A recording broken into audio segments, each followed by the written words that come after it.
Listen. Welcome to LME Streams, the casual live stream where we talk about all the movies that we've seen in the past week, except for the fact that we're still on the Sundance binge. So what we decided to do this time around, we're saving the Letterboxd Mondays, the ones where we break down everything that's come out on the streaming services, till next week. That means we've got like practically 3 weeks that we've got going on. So we'll have a pretty good list to jump back on the weekly must-watches for the week and stuff, ranking everything. But right now we decided to just rank this entire list of the Sundance flicks that we've seen.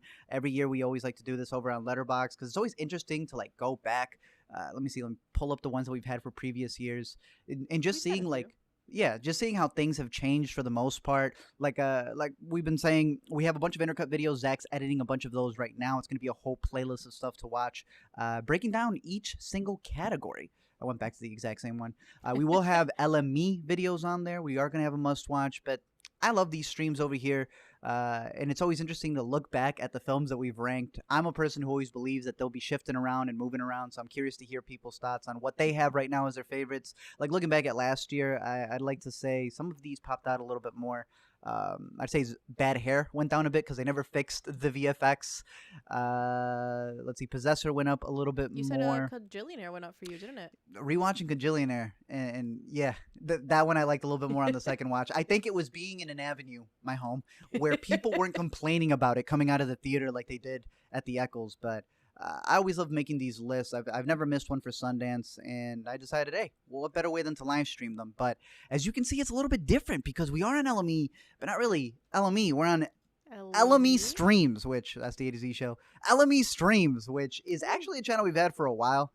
We had it as a Patreon channel, so I guess before we dive into breaking down the list, just a little cleanup looking back on some of the stuff that we're doing here because for those of you who don't know, and I'm sure if you're on YouTube, you know, YouTube's algorithm is so crazy that when it comes to, making a live stream, they want you to like unlist it immediately. I've talked to other channels. I've talked to YouTube partners. I've literally looked into it. The algorithm is crazy. It's always been, but even more so now with TikTok and everything, they are rolling out these like mini stories and things. So anything that's really long, it's got to be like its own thing. I mean, just breaking it back down, for those of you who've been following since the A to Z show, a channel I should probably bring back at some point, all the content that's been on here, right? When this channel got hit with not just claims, but like for those of you who have been here for a while, I think the video should still be up here.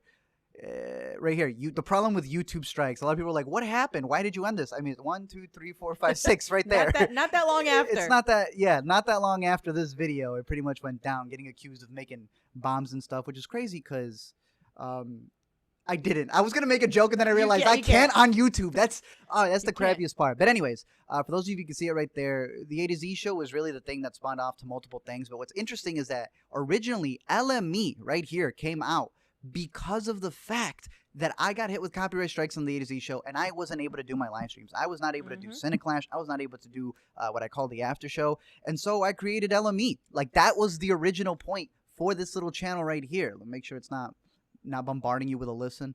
And that's what created this, right? And ended up getting a lot more viewerships and stuff like that. And then this channel gets hit, right, with claims and stuff. I know a lot of people always ask where the video's been. And we've been trying to at least keep one monthly, as you can see there, at least once a month through the stuff. But like we really did. We got hit with this channel way back, way back right here. Damn, that's... When they see us, like every single time, dealing with not only with copyright, but with a lot of other issues when it comes to YouTube saying that they're there for you in any sense of the word, they're lying. But we talked a little bit about the backlash that we got from this video right here.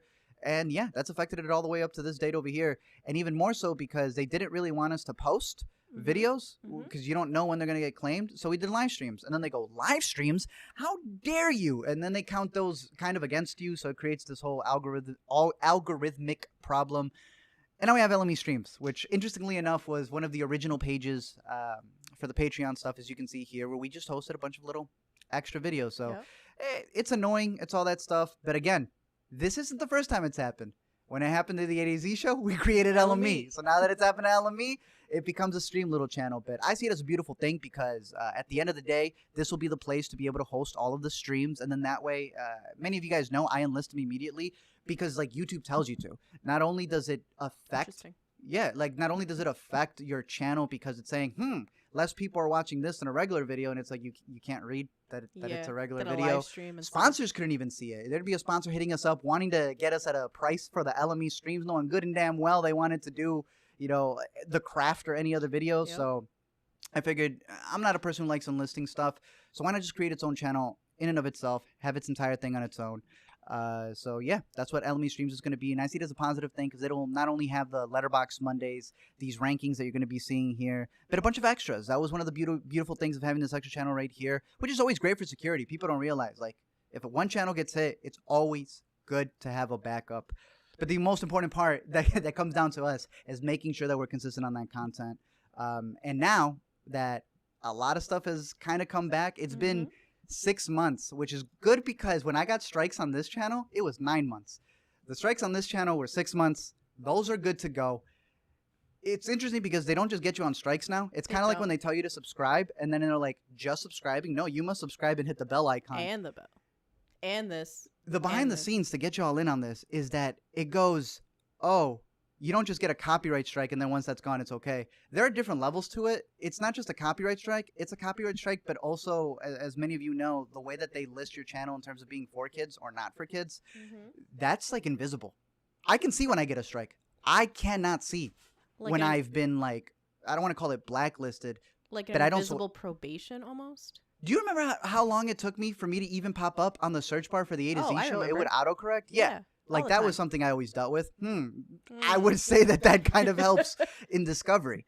Same thing for when it came to LME. That is in its own email. That was its own everything just to test how the algorithm was working. So I've seen the in and outs to it.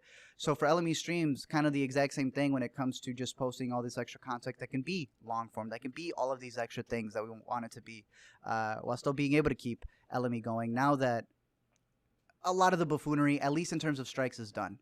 Like I said, it's not just strikes. It's not just the COPA stuff. They limit our ads are still limited because of the when they see us video, which I think is really dumb. How YouTube can say Black Lives Matter and then be like, how dare you talk about a show which they host the episodes for free? They even have 13s. It didn't make any sense, but you go with what you deal with. I'm not a person who likes complaining a lot, so I made my one post of it, but people always ask. This is kind of the recap to that. The copyrights have been let go. A lot of the claims, those are always going to be coming and going, but for the most part, we should be good to go on this channel. I still tried to keep it to... Do you remember a couple years ago we were at South by? I was like, I'm only going to upload once a month.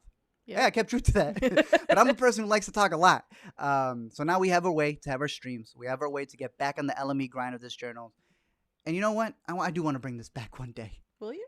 Yeah. Maybe. Maybe. Yeah, I mean, there's still a lot of stuff that I want to do with A to Z in terms of not only what ended up being the website, but just handling everything. So really, I've always seen the A to Z network as LME being, let me pull this up over here. The A to Z is the main channel where I want to create more shorts and stuff. I want to be able to create more in-depth videos that we're working on. LME has always been our movie diary, and I really want to get back to doing that, even though copyright claims. Everyone always asks us, why aren't you covering this? Because I literally can't. But we've worked out a system where, as much as it sucks that everybody else gets to use footage, you end up at a point where you're so big that studios are looking at you. Like, it sucks. Yeah. And before you can get away with it, now it's... And it's not even getting away with it. It's under fair use. Yes. They pick and choose who has it. Again, we've made videos on LME about that. How if they don't like a review, claim it, and now it's gone. We do like it, but we're going to take the money from it. It's dumb. So, again, it's just creating the system of A to Z. All these videos that you see here have practically, if they're movie related, they've been on LME. If they're music related, I hope to bring Hear Me Out. I said I'm waiting for the Kendrick album to reboot this one. But we've always been live over on Intercut. Like I said, a lot of the Sundance stuff that we're going to be covering right now as we rank them. Zach's already started posting up some over here. We got our passing review. We got the On the Count of 3 review. The biggest movie from Sundance being Coda itself. So we're just creating this whole little system of just the longevity of it. I think that's what people don't realize. Even some channels that I really respect were even tweeting out this week that they're looking to close out this year. And I think it's those specific decisions of knowing, hey, as the A to Z show was getting screwed by the algorithm, to create a secondary account. And I was able to run both for a while until this one got hit. And I've been able to run this one until this one got hit. So it's just making sure that we create all these outlets in terms of being able to bring you this stuff. So... And someone's saying right here, Chris M in the chat, the Kendrick album's going to take 10 years. I hope it doesn't take that long for it to come back. But, hey, honestly, it's been I see it as like a year off, but not even off. Because like I said, we've been uploading monthly in terms of just being able to take a break. Because for me, taking a break is still watching 25 movies a week. It's still doing all these notes. It's still doing these streams. And the worst part is just YouTube, the algorithm, studios, copyright, all that stuff. That's what keeps a lot of it back. But I love having these discussions with you guys. So the A to Z show soon with really big projects. LME, as always, that bad boy's coming back now that we have a lot of the claims being let go. But for those of you who've been watching, hear me out soon. Intercut, always going strong with the podcast. But now we have our little stream outlet right here where it's not just going to be Letterboxd. I'm looking to bring back Letterboxd Mondays. I'm looking to bring back Cineclash Fridays. And then just all these extra clips because, again, a lot of the times I want to upload some of these longer stuff. But YouTube's like, how dare you upload an extra video? I'm a person who wants to upload as much as possible. But at the end of the day, when it ends up hurting the channel, you end up with this conundrum of, I want to be a content creator, but then I also have to be my own business manager. So there's like a lot that comes at stake with that. But all of it is under the A2Zshow.com, which we're also revamping right now. We're about to have a lot of lists in there. So again, this stream channel right here is where I can have these discussions with you guys and not bore it down. Because for me, LME is just breaking down the movie. You're there for the movie. Let's talk about the movie, right? When we're podcasting about the newest news. When I'm on A to Z, I'm not really on A to Z. But when it comes to LME Streams, this is going to be that stream channel that I've been really looking forward to. I loved hosting it on LME. I'll still be able to post a community post, but damn, the more I looked into it, YouTube wants to be TikTok so bad right now. Like, they don't even want you. Remember, they said, how dare your video not be over 10 minutes? Yep. Now it's how dare your video be over 10 seconds? I don't get it. And I don't really want it to affect the content. So in terms of that, for me, it's always been just expanding, creating different channels and outlets to still be able to host it all. And it's just up to me to keep up with it. And I can keep up with it as long as the studios don't get in the way. But I know those of you who have followed along, you guys get that. The bigger fan base, not really. They don't, but I know how it goes. But enough of that. That was just a recap for right now. Let's get into the stuff we want to talk about. If anybody has any questions, definitely hit me up. If you run your own channel, hey, I'm here to help out. I know a lot of people usually when they reach out, it's like, hey, can you help me with my channel? And really what they're saying is, hey, how do I get 1 million subscribers? And I was like, sir, I'm not even there yet. By tomorrow. Give me some advice. But when it comes to the ins and outs of YouTube and the algorithm and stuff, that's something that I've always tried to be. I always try to be ahead of it. And I know with copyright claims, again, that's something where as much as I think it's fair use to use footage, especially when you purchase the movie, especially when everybody else is, especially when Amazon Prime and Netflix create their own explained videos, it's going to come down to doing what we originally did, which was just using trailers. We do have press access to that, and that's the safest way. And even then, Alina, what happens? And even then, we still get hit. There's a flag. So it's just lame. But hey, we're trying to make it work. At the end of the day, we did get Sundance accreditation. So let's talk about some of these Sundance movies. What we're going to be doing here is just breaking down a list, going through all of the stuff that came out this year and just ranking it in order. It's just going to be a free-form live ranking. Seeing our discussions, if we agree and disagree. I think we're going to disagree a lot. But I know right now it's broken down through the categories. And I'm just going to be ranking them in terms of like Coda. All right. I was a simple man. I put it above there. Okay. Jockey. I put that above. Maybe I was a simple man. And again, these will always change. We already started with 3. It's not forever. It's not definitive. It's not. I'm not a person who sees that. Yeah. People see movies a little differently than I do. And I feel like when someone comes to your video on like LME, they think they know you, but I also can't expect them to have seen hours upon hours of stuff. Yeah. But on a stream, it's like we can have that discussion. And speaking of the stream, let me answer some of the stuff that we have over here. Cinephile Davis says, you're going to bring back the trivia show. I really want to. Like I said, I was supposed to bring it in January. But it's like I have to create an entire channel for that. And then my biggest thing was like, am I creating enough content to live stream? And the more I look at it, I was like, well, we got these Letterboxd Mondays going. We can be doing the trivias. Not everyone has to be this entire Cineclash tournament, but it could be a nice little HQ trivia. Just a little Friday, 5-10 Friday thing for everybody. Yeah, look at these new movies that are coming out. Let's go with those genres. That's how we used to do it back in A to Z. So I'm looking forward to that. Let's see.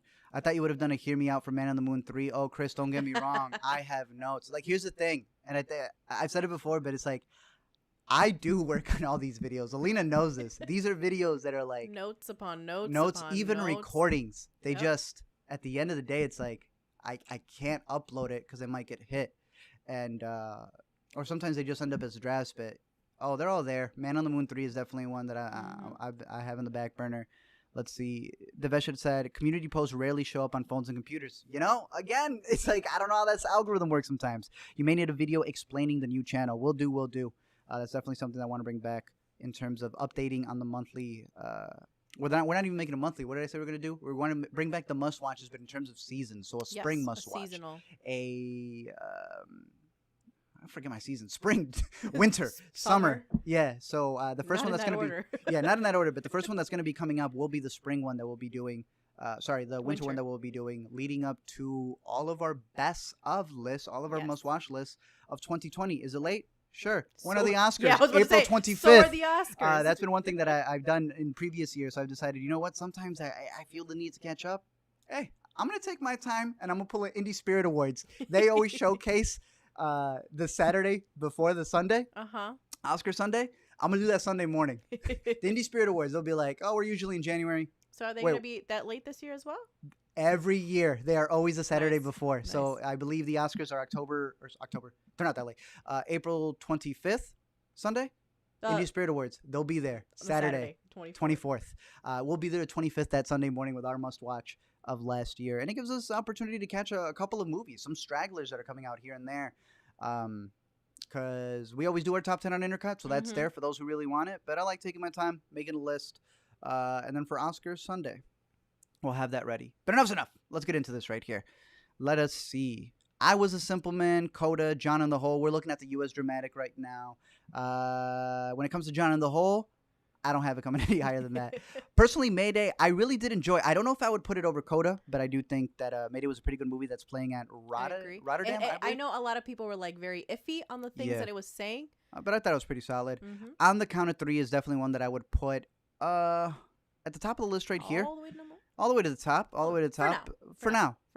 Hey, that now is over. Passing is way higher on that list for me in terms of that. Superior was one that, like Mayday, I think it's one that, unlike Mayday, Mayday's got a really big budget. Superior is one where they definitely had a lower budget, but they still try to do something there. I don't think it's a fantastic movie, but I thought it was a pretty well put together movie that's got a little short. That it's based on. Together. I love Together. I know it's like big names in it with what's his name? Ed Helms. Ed Helms and Patty Harrison, who is fantastic. She's going to be an even bigger star. Lots of things. I don't think I like it on the Count of Three, but I do think I like it just a little bit over Jockey. Jockey's got the better performance, but I can't wait to watch Together again. Wild Indian. This is one that I really did enjoy. I would put it over I Was a Simple Man and Jockey. I may put it over Together. And I'll tell you why. Well, I'm not. You can tell me why. I don't think I am. I will say the only reason why it's a maybe is because it was like 20 minutes before the movie finished, and we're like, all right, but like there's still an hour left. The movie's going to start, for sure. Like, this is where it starts.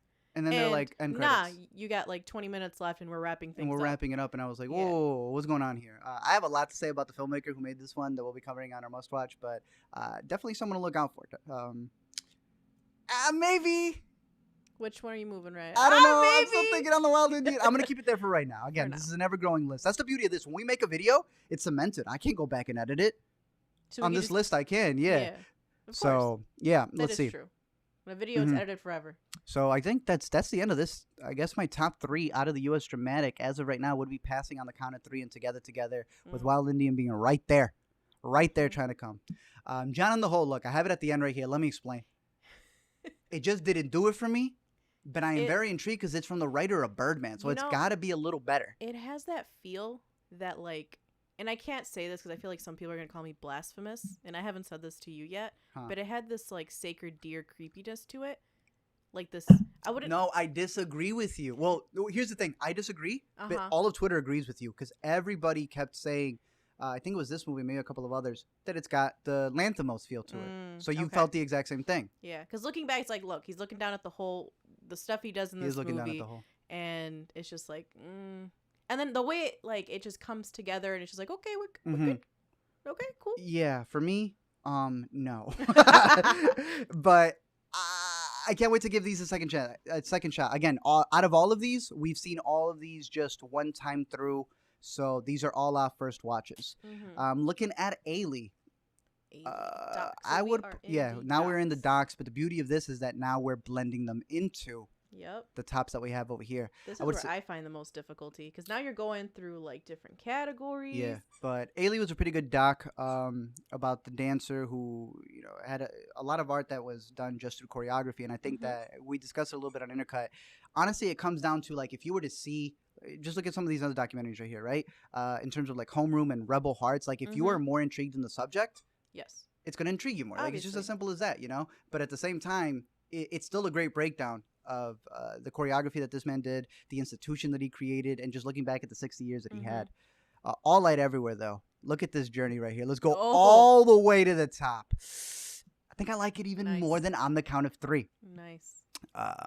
At the Ready. This is one that I definitely want to rewatch. I think there's been even more interesting discussions when it comes to the Q&As than there has when it comes to the actual documentary itself. Okay. Yeah, I think I'd leave it right here. I don't hate it. It's one of those where it's more so I personally don't care to revisit it as much as the quality of the doc is. Because it's not a bad doc. It's just I don't care to revisit it, I guess. But I will be giving it a second chance because, again, the discussions that the creators have been having, I think, is more intriguing because it's a movie that deals with a high school near the border. Yeah. Cusp. We're talking about what many are considering what was an international winner of last year that went to Netflix. This is a documentary, and it is a documentary that I believe is very well done, and it is exploitative. It is. But that is we're getting into this area of docs. We kind of covered this before. There's another doc called Higher Love, and that one also is like, at what point do you actually do something when it comes to the subjects that you're seeing? So I'd put Cusp right here. It's not going to be for everybody. This is one of those that I believe should get a warning in terms of what it's about, where they're following these girls in Texas. And as much as people want to get upset for the documentary and what it covers, we are ignoring the fact that they are just shining a light at what's happening. It was gonna be happening regardless. Now there's just a camera following, and that's this weird and blame them. You could blame the directors, sure, for capturing them. But what about what caused this to be a thing that's happening not just in Texas? Like, they're in Texas, but there are girls like this everywhere. It's everywhere. And I got a little anecdote that I'm going to be putting in the must-watch video that came from our boy Chase, because there was a goofball that came in his video trying to kind of defend something, not realizing he was ousting himself. Homeroom, though. This is a doc from the U.S. Category that I thought was done very well. I'm surprised how much I like this. I had it like pretty high, and then as we watched more movies, it went lower. But then it came a little bit higher again. This talks about some kids in Oakland and what they're doing to stick up for themselves. And I thought it blended into its 2019 documentation and how they got into the 2020 aspect of it and how things changed. Rebel Hearts, another one about nuns who just weren't going to take it anymore. I really enjoyed this one. I'd probably put it right here. I can't remember who picked this up. If it's not HBO, it's PBS. So you should be able to see this one soon. And I thought it's a really interesting breakdown, not just of what they brought to the table in terms of how they served the church, but then the church didn't want to serve them, but just how it's a business. It really is a business at the end of the day. Rita, let's take another trip all the way to the top. Now, at this point in time, it was above All Light Everywhere, but I've been thinking about this one more and more, so I'm going to say it's just underneath it right now. But yeah, that one will definitely be moving up a little bit more. Same thing over here. Summer of Soul. I had it above both of them.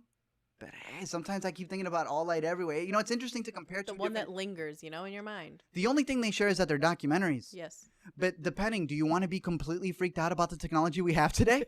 Or do you want to have a feel-good concert movie that really gets into the narrative of what was going on during that time that makes you feel, the joy of a concert film that was lost for a long time?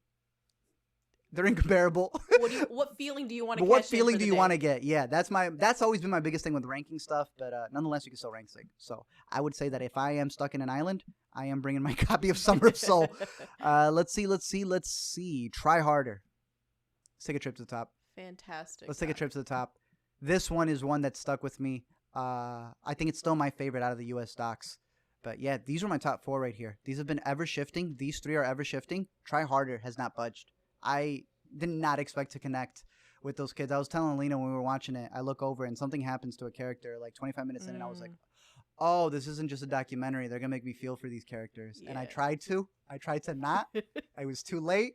By the end of the doc, I was almost crying. Yep. So at that point, that's got to be a #1 doc. Users can stay where it is.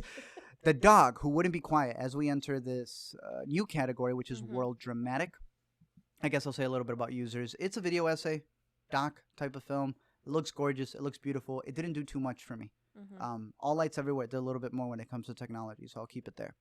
The dog who wouldn't be quiet. And if anyone says anything about the movies that we're talking about right now in the chat, I know I could see it a little bit right there, but definitely let me know, and we'll include them because that's the whole point of these little live streams. But where were we right here? I want to see how much of this gets displayed. Let's see. Boom. Okay. We are at Users, stays where it is. We're in the new category, which is the world dramatic. I didn't like this movie, but I did like it a little bit more than Users. This is a movie, one of those that has a little pandemic type storyline going on, but it was shot before the pandemic. And it's about this dude and his dog. It's the director's brother. It's all right. But El Planeta was one that I also didn't have on my radar at all. And look at the trip this one is making. I mean, that one surprised me. Stuck with me. Like when I saw it's right here with Wild Indian. And I saw like what do they do? They meet the artist. I was like, I don't know if I'm sold. I don't know if I'm sold with it. Honestly, it might even. Are you? I'm gonna keep it there. Actually, it does. This wasn't even on my radar. Shout out the publicist team, bro. Yes. They reached out, and hey, just because the publicist reaches out, trust me, there are some. We're not going to say the publicist sent it to us. But this is, again, a beautiful part of publicity where the whole point is to get it out because this would have not been on our radar. We may have not been able to have seen this during the fest. And they reached out, and wow, I was surprised with this one. It's nice and quirky, and it may not be for everybody, but they are saying some stuff in this movie. The director stars in it, and her mom. Playing her own mom. There's an interesting storyline there. I'll get more into it in the must-watch, but I really like that one. Fire in the Mountains. One that did not have a good publicity team, but we are here for the movies. We caught this one, and thank the Lord we did because I really enjoyed this one. I would put it probably right above El Planeta. But when I put it, this is where it really starts getting interesting because it's like, would you put it above these two as well? I don't know if I would. I don't know. I kind of... Yes, because like the discussion there is interesting. The premise of the movie is she has a son who is paralyzed and needs to be in a wheelchair. So when she wants to take her son to the doctor, there's no road. So it's more difficult. So she wants to use this money that she saved for this road. And then the husband's like, nah, we're not going to use science. Let's go over here and do this ritual. So it's like a back and forth. And it's really interesting to see if people are on the side of the mother or on the father. Yep. And it leaves you like that, the entire time. So it's a pretty interesting. As I pull it up right here. Yeah, I think I'm going to keep it. I'm going to keep it right there for right now. Pretty good movie. Let's see. Hive. Hive was fantastic. Hey, choo choo. All the way to the top, baby. All the way. Ooh. Would you put it over passing? I don't know. I have not gone this deep. But I'm doing this live. A lot of people did not like Hive. And here's the thing. I don't agree with them. I understand that it's just like, a lot of people feel it's just like a regular generic movie. But I'm going to come to the defense of the Hive crowd. Now, Alina was having a discussion with me in terms of, do you find that beekeeper mask as sexy as the woman from Pleasure? She was like, no, it's that beekeeper mask. That's what does it. I was like, oh yes, Alina, mask. It's the beekeeper mask. It's Look, this poster. Look at her. This one, she is owning it. This one swept. A lot of people don't agree with it, and I'm gonna be consistent. Coda swept as well, and I felt, hey, that's a really cute movie, but I think they should diversify the awards. I'm going to keep it a buck. They should have diversified the awards with this one as well. Am I happy that it won? Yeah, but I'm going to be consistent. They should have diversified when they came to the world dramatic stuff. I will defend this movie, though. I really enjoyed it. I know not a lot of other people, people don't hate it. They just go, it's okay. I think it's saying a lot because this is another one, just like the one we were discussing right now with Fire in the Mountains. It is about a woman who's creating her own business, but isn't just facing the business aspect of it, of trying to grow it. She's also dealing with a husband who is missing, a family who is not working together with her, and a society that doesn't even want her to drive. Exactly. I was going to be like, just to put a little context here, this is like, they look down on you because you're a woman who is driving. I don't know. Here's the thing that Alina and I have been saying. Passing is the only one that's in the top 4. Mm-hmm. All of these right here, I'll get to it when we get to the top 10. But just know that all of these right here are interchangeable for me. Passing is the only one that I know for sure is cemented up at the top. Only because you can't put them like next to each other. Yeah. Because they're on top. I mean, I could do any of the rankings that I want. But in terms of this this list right here, chronologically, I got to keep it there. Again, another one. Look, to me, there is a 1 through 4. Okay. And then there is a 5 through 20. Human factors can go anywhere here at this point in time. This was one that I really liked. Again, a lot of people were divided in this one. I will come to this one's defense. A force majeure type movie in where you see everything from every perspective of the family. And it gets pretty crazy. It's an incident that happens, and it's all about how when we don't communicate, it gets even worse. I'll put it there for right now. Luzo, one that we caught right towards the end. This would make a great double feature with Coda because Luzo is the name of the boat. And you know what? I don't think it's better than Jockey. You would put it over above A Simple Man? Maybe, but I think A Simple Man was a better made movie. You know what? I'll just put it over Luzo or put it over Coda. Yeah, it's a pretty good movie dealing with Maltese fishermen. Supposed to be one of the first movies that took place in Malta. Mm-hmm. They use real fishermen, and it's kind of just how like climate change is happening, which is a little forced in the movie. Not that it can't be in the movie, it just the way it's written in is so random. But a fisherman has to deal with that and realizing that everything that he's got going on for him, it's kind of gonna go out the window. So. Yeah. You know, what is he anymore if he can't be the fisherman that he grew up to be? I thought it was a solid little movie. One for the road, though. Our opening night film of the festival, right? Well, yeah, one of the opening nights films that we had. Again, another one that would be around here in the top 10. I do think I like it more than Human Factors and Rita. There's a little battle right here. I'm going to keep it right there for right now. Okay. Just to give all light everywhere it's due. Everyone's going to be watching this movie. I mean, you know... It's produced by War Kong Wai. It's got one of the biggest buzzes out of the festival. What was the award it won? I believe it won Best Creative something, Creative Vision or something like that. I'm trying to pull it up over here. For All Light Everywhere? No. For All Light Everywhere won an award too, but One for the Road won something in World Cinema. Right there. Special Jury Creative Vision. So Interesting. I can attest it is very creative. I'm going to keep that up there. Again, one of the never-ending 5 to 20 movies in that spot. The Pink Cloud. Alina, you have this one. I do have that one. You have high. this one at number 2.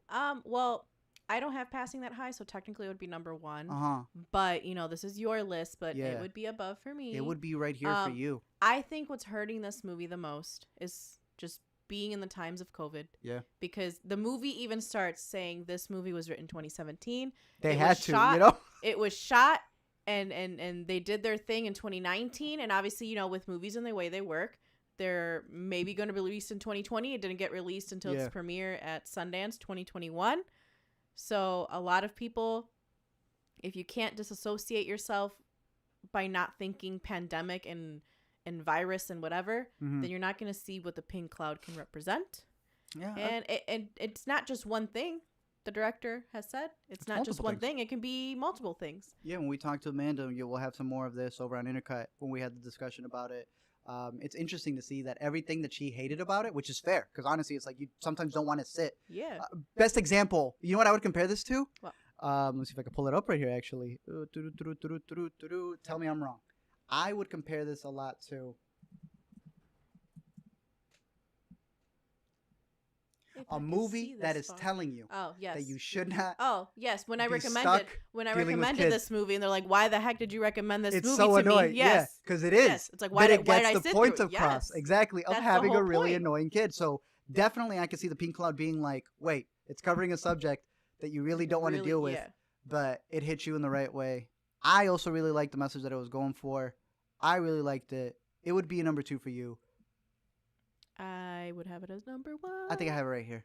Yep. Well, actually, I have it under El Planeta. Okay. That's where I would have it right there. I think you enjoyed it more than Planeta, but you know, it's your opinion. Bro. I have been quoting that last line from El Planeta, and I'm trying so hard to not say it on this live stream because that last bar from El Planeta is a bar. Yeah. It is up there with one of my favorite lines from Loose. But yeah, no, Pink Cloud is still pretty good. Again, there's only like 3 or 4 movies that I disliked, and I wouldn't even say disliked. It's not disliked, just not like it. Didn't more than care others. for it. Yeah. I think it was a solid lineup this year. It wasn't the most impressive lineup, but I didn't hate any movies. There was just a couple I was unimpressed with. All of these are great. For the most part, I think everything to me is a rent it to a junior price, with a couple of combos and I think 2 must watches. Let's get back to the list right here. Let's see. Where'd you leave off? Pleasure. We were going to take the choo-choo train all the way up past Passy. Oh, there it is. So I have a little thing on the chat. They mentioned it. Just looked it up. What's up? A24 has bought the explicit rights for Pleasure. Really? And let me read it to you here. Yo, what? They have acquired the U.S. rights to Pleasure. And it says here they will release the full uncensored film, which which we know. Breaking live. Oh my. Well, this isn't live. It's like 6 hours long. Okay, 6 hours ago. A24 buys the rights. Wow, that is really good. Because again, one of the ones from last year that we really enjoyed was Possessor.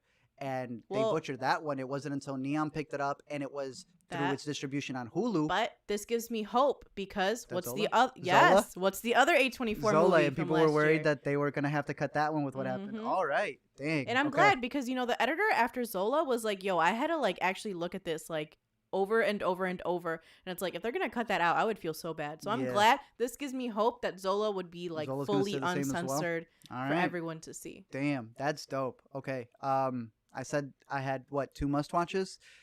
Here we go. That's one of the first ones right here. My first must watch is definitely Pleasure. Again, Passing's in my top 4. That's for sure. Because Passing and another one are combo prices so high. But I need to watch them again. Pleasure. And it's not was a knockout.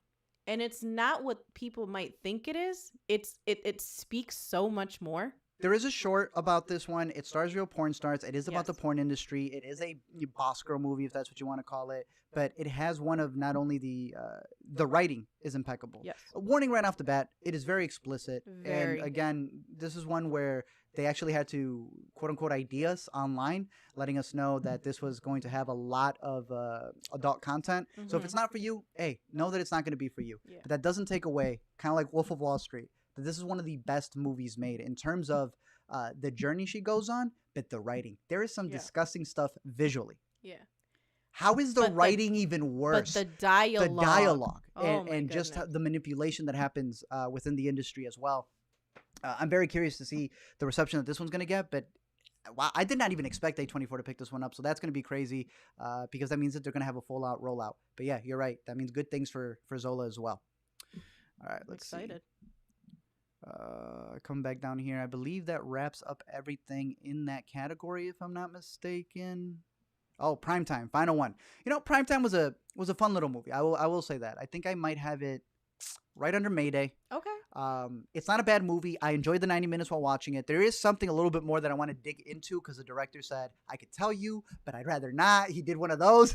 So I know a lot of people aren't going to dig deeper into it. I'm willing to give it the chance and dig a little deeper as I'm listening to interviews and some of the stuff that inspired this story that takes place in Poland back in the day where a dude holds hostage this New Year's Eve, I believe, if I'm not mistaken, broadcast. And he wants to get something across. It's right before Y2K. Oh, damn, you're right, 1999. Great while you're watching it for the 90 minutes. I don't think you're going to be bored at any point in time. But it's done, and then you go, okay. Next up, Captains of Zatari. I guess I should come down here to show you Inconvenient Indian, which is a part of the docs that we're covering right here. This was taken out. It was taken out for reasons. We'll talk a little bit more when we make the most watch video. Taken out. That one's got to get taken out. But it got replaced by Captains of Zatari. I was just listening to some of the background stuff that we've been talking about in terms of interviews. And Zach had actually mentioned how he believes that this one may be pulling a little bit of a non-doc, real doc type thing. Sort of like a setup. Okay. I was listening to some stuff. And while watching the movie, there are moments where it's like they just conveniently ignore the cameraman. In the doc, in the interviews, they talk about how this movie has a lot of moments that may have felt fabricated. So out of the hours upon hours, I believe over 60 plus, I can't remember how much they shot for this, but it was shot over 6 years, that they actually took out anything that felt fake. So I was like, okay, haven't read the press notes yet, but Zach believes that this has some, I don't want to call it fabricated, but set up moments. I still think it's a pretty good doc, and I think both of us enjoyed it. About a refugee camp and these 2 boys who live there, and this like soccer talent comes in to scope them out. If you've ever seen what America does when it comes to how they scout college sports and even high school sports, how disgusting is it when you go to a refugee camp trying to pick up two boys? You're like, who plays the best here? Who plays the best here? When in reality, these two boys are just trying to do anything to get out of where they're at. They want to get out for their family, and I believe Zach called it like the refugee version of Hoop Dreams, and yeah, no better way to put it. Let's see. I would probably put it still under. I'd put it over Primetime, I guess. There is one of my favorite parts about this one right here is they do this thing where you see them at the beginning and then they mimic the exact same shot towards the end. Yeah, it's like a beautiful story that ties it in about these years boys. Apart too, so it's almost like this, beginning, ending. Fantastically told. So good for it. That was the 11th spot. It was able to get itself in there. Fire Die, I have not seen, so I can't rank it, but I don't know if you have any thoughts to say about this one. It had very beautiful shots. I wish I knew going in that it had different stories. So if you are able to catch it either at a future film festival or if it's picked up already, I'm not sure. I'd have to look that up. But it has some beautiful shots in there. And it's everyone's stories, and they all have this through line of how this leaf that's harvested, because that's what brings in business. This family used to grow coffee beans, but you need a lot of water for coffee beans, and there's no profit in that, but this one is. And everyone's different storyline. Kid has to come back because his father had gone, and now it's like it's his duty to take care of his family, so he has to put all his life on hold. And some people are like, hey, it's not fair, but it's like, what can you do? I've heard some good reviews from this one. When I was getting ready for a stream for this one, but I saw you watching in the backdrop, and it looked pretty nice. So I'm looking forward to that one. Hopefully, we may be able to get a link. There was a shot that I really liked that it was just capturing some smoke coming up, either vapor or smoke, whatever it was, because it's black and white. And as people were speaking, their voices were like moving the smoke, and I thought it was just an incredible shot. Nice. And I was like, "Ooh!" All right, I gotta look forward to that one. I'd rewatch just for that scene. Do you have your ticket? My ticket for the flea train going all the way up to the top. Now, ooh, I can't remember if I have it 3 or 4, but we now have 3 of the 4 top movies for my personal list. I think I have it above Passing just a little bit, but that's because I need to rewatch Passing. Yes. And we were not able to. Yeah, we were not able to. That sold out. I can't even be mad at that. I'm glad it sold out. Which, by the way, I don't know. Send me the tweet that Zach had sent us about how it popped off, because that's another interesting thing that we'll know in a little bit about the numbers that a virtual Sundance pulled. That Alina, it wasn't supposed to pull those numbers. Remember, it wasn't supposed to, but hey, it did. Flea. This is one that has been picked up by Neon. It is going to get a full-on release. It is considered a classic by Sundance when they gave it the Grand Jury Prize for Best Doc. That's how they announced it. That's how I announced it as well. There are 2 classics in this festival, and I believe this is, technically 3. I guess 4. This one is going to hit because I believe that Hulu is taking a page out of Netflix, and they have, I believe they should be accredited here as well, Nikolash. King Jamie himself is a producer on this movie. I believe this is the first thing he's produced as well. He will also be doing a voice for the English dub, I believe is what it's going to be. And then Riz Ahmed himself is also going to be doing a voice and is on as a producer as well. So this is one that's going to be getting a lot of attention. I know this is Alina's number 1. So definitely have this one on your radar. It is in my top 4. I think a lot of people are going to like this one. It's going to be a really interesting rollout for that one right there. So, yeah, that one goes all the way at the top right there. Let me see what else we got. Still sticking to the World Doc, we have Misha and the Wolves, which got picked up by Netflix, which is literally the best place I could have picked it up. In my opinion, I think it's a very interesting story that kind of deals like a psychological thriller. But it gets, again, into that point where as we look at these docs that deal with a true story, there is a responsibility from the filmmaker to not do this thing that Netflix loves to do, which is, well, what if we made it a popcorn flick and kind of play on the notions that are being talked about in the movie about, let's say misinformation, and then kind of spinning the doc to be that. So it is a great doc that may kind of be ironic in its own way of storytelling, but at the same time, that is what Netflix is known to do with its docs. So that's why I think it's a perfect thing for Netflix to have picked up. I think a lot of people are going to be talking about this one. This is going to be a hit when it hits. So definitely put that one on your radar. I think it is an incredible story. Very much enjoyed it, but I would put it right there for the time being. Another one that came out of the world documentary is The Most Beautiful Boy in the World, a movie that talks about an actor who started off very young. A lot of people may know him from the older movies that he was in. I really enjoyed a little movie that he was in called Midsommar, and it was dope. See, I'd put it right under Ailey. It gave us Midsommar footage. I put it over Ailey. The only behind the scenes. The only behind the scenes footage that we have from Midsommar comes from this movie because he actually plays one of the older elders of the the Harga. So if you've been interested to see behind the scenes footage of Midsommar and you have dropped on the 4K, on the director's cut, on the Blu-ray, on the Criterion, and you're like, I guess I can't get any, this finally gives you some. But it is a very, very depressing story on this actor's career and his own relationships and how everything deteriorated when he got that big of a spotlight. Interesting look, just a very depressing film. Playing with Sharks. We were able to get a link to this one over here. Very interesting story on, what's her name again? Valerie Taylor, I believe. And how she played with sharks. And she was there when they made Jaws. And there's a very interesting juxtaposition when dealing with, actually, I don't know if I like it more than Rebel Hearts. I do like it more than Misha. But I like Misha more than Rebel Heart. You see, this is where we start getting into that little bit right there. I'll leave it here for right now. I'll be switching them around later. I mean, that one gave you footage on Jaws. It gave us footage on Jaws. But I can't say that it's footage that I haven't seen before because I'm not that into Jaws to be like, oh, yes, never before seen footage, you know? Yeah. Let's see. So.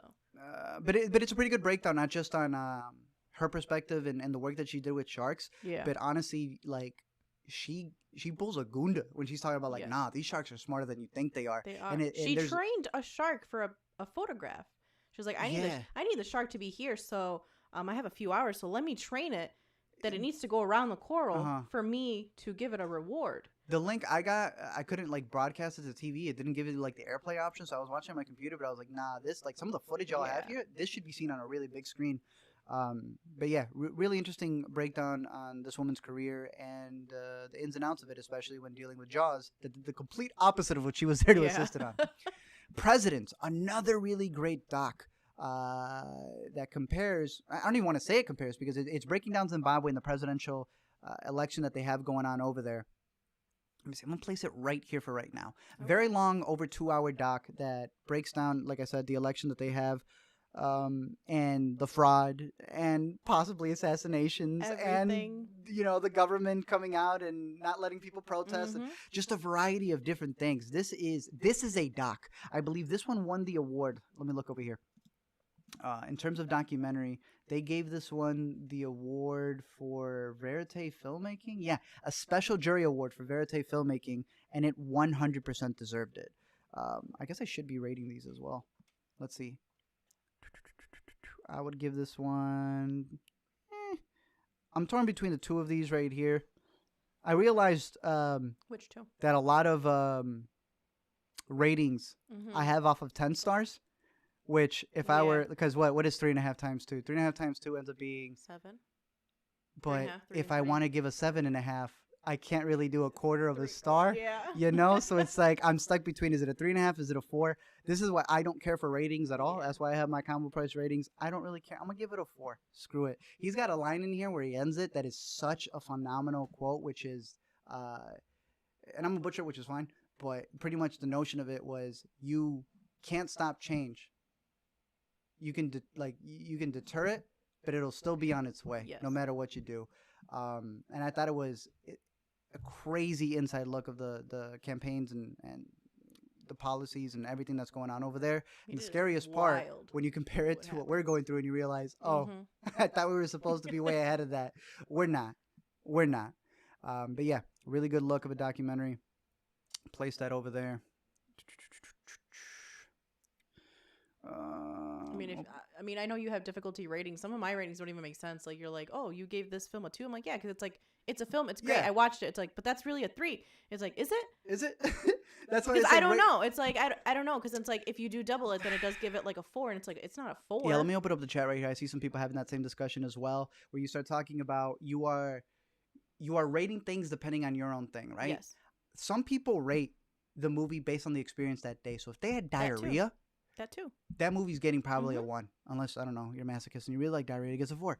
People are rating it based on their experience. Was there a long line, the theater, their own biases to it. Yep. I don't rate based on that. But hey, I don't care. You rate the movies the way you want to. One of the beautiful things about Letterboxd, and also one of the most annoying things about Letterboxd, is that there are people here using it as a diary. Yeah, there are people here started, just jotting down things that they like. And then there are people here who are trying to get a job at IndieWire.com. and it's this crazy juxtaposition of so many people deeming how you should be doing a review. We're on YouTube. Oh, we're on YouTube. We've known the exact same things. But people review things differently, and that's where the rating system comes in, and it becomes hilarious, right? Yeah. Because when you're listing things, right, you can list something at 3 stars that's over a 4-star movie. Yeah. Because if your list is going off of what you enjoyed the most, you are still going out of your way to respect the movie and going, yeah, this is a 4-star movie. But damn me if I'm not watching that 3.5-star movie over and over again. Yep. So if you're watching this, if you are seeing this list on Letterboxd and complaining, maybe you didn't see this live stream video, but that is my point of view of it. Yeah. If you're getting your what's a non-sexist, non-gendered term? If you are getting your Sundance sucks up in a bunch, just know this is the way I see it. So if you do care about my opinion, that's my opinion on it. I don't really care about stars mean the nothing, stars but that much. People like looking at people them. like and again, another thing with Letterboxd is that it lets you rate your stuff and then gives you kind of like an algorithm. Yeah. Algorithms again, that kind of gives you what, not just stars, not just who you've seen the most, not just who you tend to like the most, but they get into like, hey, your favorite costume dresser is this because you've liked this many movies, and it's like, damn, that's like great data to have. But then again, that comes down to it being a little scary, but yeah, it comes down to being even more subjective. Letterboxd, where they're taking all of your viewing habits that we thought MoviePass was a problem to give, and we're giving it to them for free. Sabaya. Armed? What's the thing? Armed with a phone and a GUN just for YouTube. You could say gun. We're not monetized or anything on this one, but yeah, again, another factor of what you can or cannot say on YouTube. This won. What did it win? I don't know if you could pull up what it won. Let me see here. Damn, it won directing. I mean, the doc. We were talking about docs that are really good, practically biopics in the form of a doc. Where did I leave it? I think I just lost Sabaya. Where's Sabaya? Oh, actually, I'd leave it right there. No, I'd put it right underneath President. We have docs like Playing with Sharks that are pretty much biopics, right? Done in documentary form. This is trying to be a thriller. This is a good retrospective. We were coming down over here looking at users and how that's really a video essay doc. We had something a little bit up here.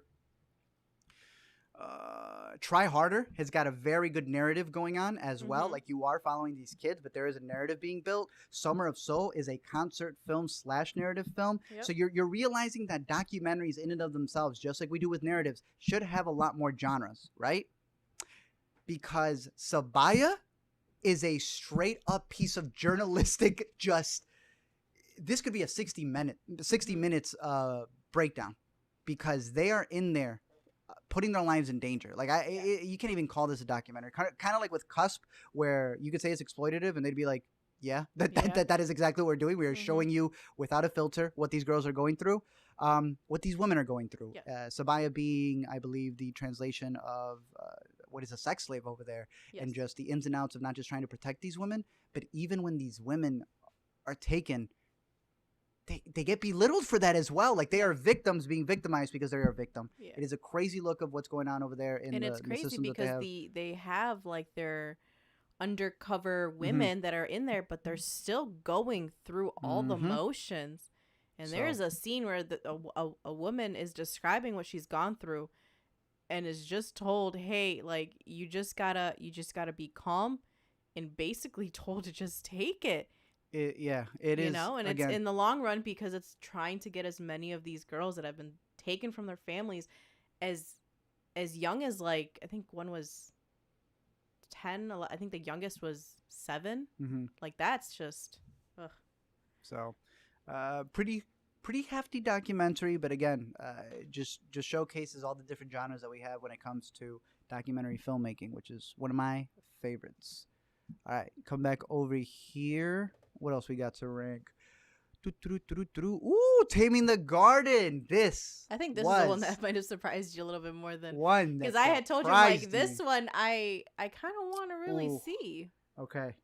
This is where this is one where I put it. It gets tricky. I have it right here, but it could be right here. El Planeta, man. These are two movies I did not have on my radar, and look at them fighting to see which one will be on top of each other. Again, I'm gonna put because of the line of El Planeta on top, but Taming the Garden, very slow film. Again, when we're talking about documentaries, I was just describing all these different things. Y'all, if you ever followed a documentary that follows a tree, this documentary is about a tree that has been given up. Yep. Sure, it talks about this community and specifically like the man and the woman, the man who wants to give up the tree to build some roads, and the woman who's like, nah, screw you. I planted this when I was 25 and she's 90 and they're trying to take this tree away. And there are some shots where you're just following the tree. Again, like a documentary like Gunda. How can you make... It is saying this thing of like, you know, we all know money can buy things. But you know what money can't buy? Time. Yeah. And that tree takes decades. You know, they teach you that in grade school. Like, look at all the rings on the tree, and you can see how old it is. And, you know, when you look at the rings, it's like, oh, look, there was a fire here, or there wasn't that much water, or it didn't have that much growth. Yup. I mean, the money in the world can't buy you time. So I compared this to a movie from last year that also played at Sundance. This one won, if I am not mistaken, the Cinematography Award. Let's look down here at the Sundance list. Yeah, winner, World Cinema Documentary for the cinematography. That's what this one should have gotten. Very slow film. Know that. Very slow. But at the same time, this is one where you are following this tree getting up. I was literally getting uprooted. Yep. And yeah, there's some shots that hit, not just from the townspeople, but I'm never gonna look at a tree the same way again when I see the mulch around it, because I know, oh, baby, they took you from your home. That one really surprised me. I was not expecting to feel emotional for a tree. Damn, given tree looking movie. So yeah, I'm gonna put it right there, right underneath El Planeta. But one of the ones from the World Doc that really surprised me. Riding with Fire, haven't seen yet, but I believe we do have a link for it. So that one won a couple awards, so I will be logging that one a little bit later. But we did get the opportunity to catch Amy Tan, the unintended memoir, a look at the author who not only had a lot of big hits, but at the same time, she herself. Where would I put this? There's so many. I honestly, I realized when I was kind of sketching some of my stuff, I had this whole big thing from right here. It was just this whole line of docs that have the exact same impact. Yes. They are all, like, Sundance just decided we are going to make. So how do you put one over the other? You can't. All these unintended memoirs for everyone. But Amy Tan's a pretty good look at this author, and not just her journey as a writer, but also someone because of her, you know, what would you call it? Not even culture. Because she's Asian, all the people who looked up on her when she became so big, and that balance of having to deal with not just writing fiction, but also having to kind of be an ambassador for people who are finally looking up to you. But, you know, there is the backbone is the relationship with her mom in this movie. And every time someone brings it up in a Q&A, they're like, oh, no, well, you know, again, it's not just the relationship with her mom. It's supposed to be this breakdown of her. But honestly, you got to listen to what the people are taking away from it. And what the people are taking away from it is that they are seeing their own relationships with their own immigrant parents. That is the strongest part about this movie. And for that, I would highly recommend it. And again, just looking at her journey as someone who has to,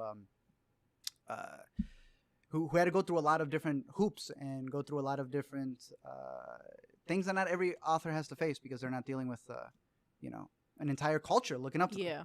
So again, very interesting doc right there. Where are we? Bring Your Own Brigade. Zach saw this one. I know he really liked it. The link had expired for me. So I did not get to catch this one yet, but I know it has to do with forest fires. But I believe that wraps up the World Docs. We're now at the premieres. Let's see what some people are saying. I think Zach said there. What does Zach say? Zach said they're Writing with Fire. Oh, Writing with Fire is very solid. Interesting story about the impact local journalism can have. I hope our Vimeo link's still ready. Because, these dudes won a lot. Let me see over here. Writing with Fire won the Audience Award for Cinema Doc. They won the Special Jury Impact for Change won, so they had a couple under the belt. So I'm hoping that link is still ready. Awards when they're like, hey, we got the award, and they were all so happy. All their family members, everyone that helped, with the film and everything. So. Yeah, I thought that was pretty cute. So give it a little shout out right here. Riding with Fire. Hoping to catch this one. If you caught it, let us know your thoughts. Alrighty. We're at the premieres. Let's go, baby. This category had 15 films in it. Which we also learned, it turns out, I completely forgot they had a premiere narrative, premiere docs. They combined them this year. It worked. Wasn't that bad. 8 for Silver, the new movie by, I am forgetting the director's name, but he made Metro Vanilla, which was one of the first movies that we covered back in, we gave it an honorable mention in terms of one of our first must-watch videos. Sean Ellis is the man. He made this one. Let's see, I wouldn't have it this high, but this was one of the first movies. Honestly, I'd put it right under Together. Yeah. This was one that I really enjoyed because I wanted to see this in a Dolby IMAX theater. It is a werewolf movie, but it's not approaching it as a werewolf movie. I know that sounds like everybody says that. But the way that he pitched it, he practically said, nah, this is a story of a village, of a town, where the people who run it, they're lying. Yep. That lie just so happens to result in a werewolf movie. I thought the cinematography was great. Some of the practical effects that they had, phenomenal.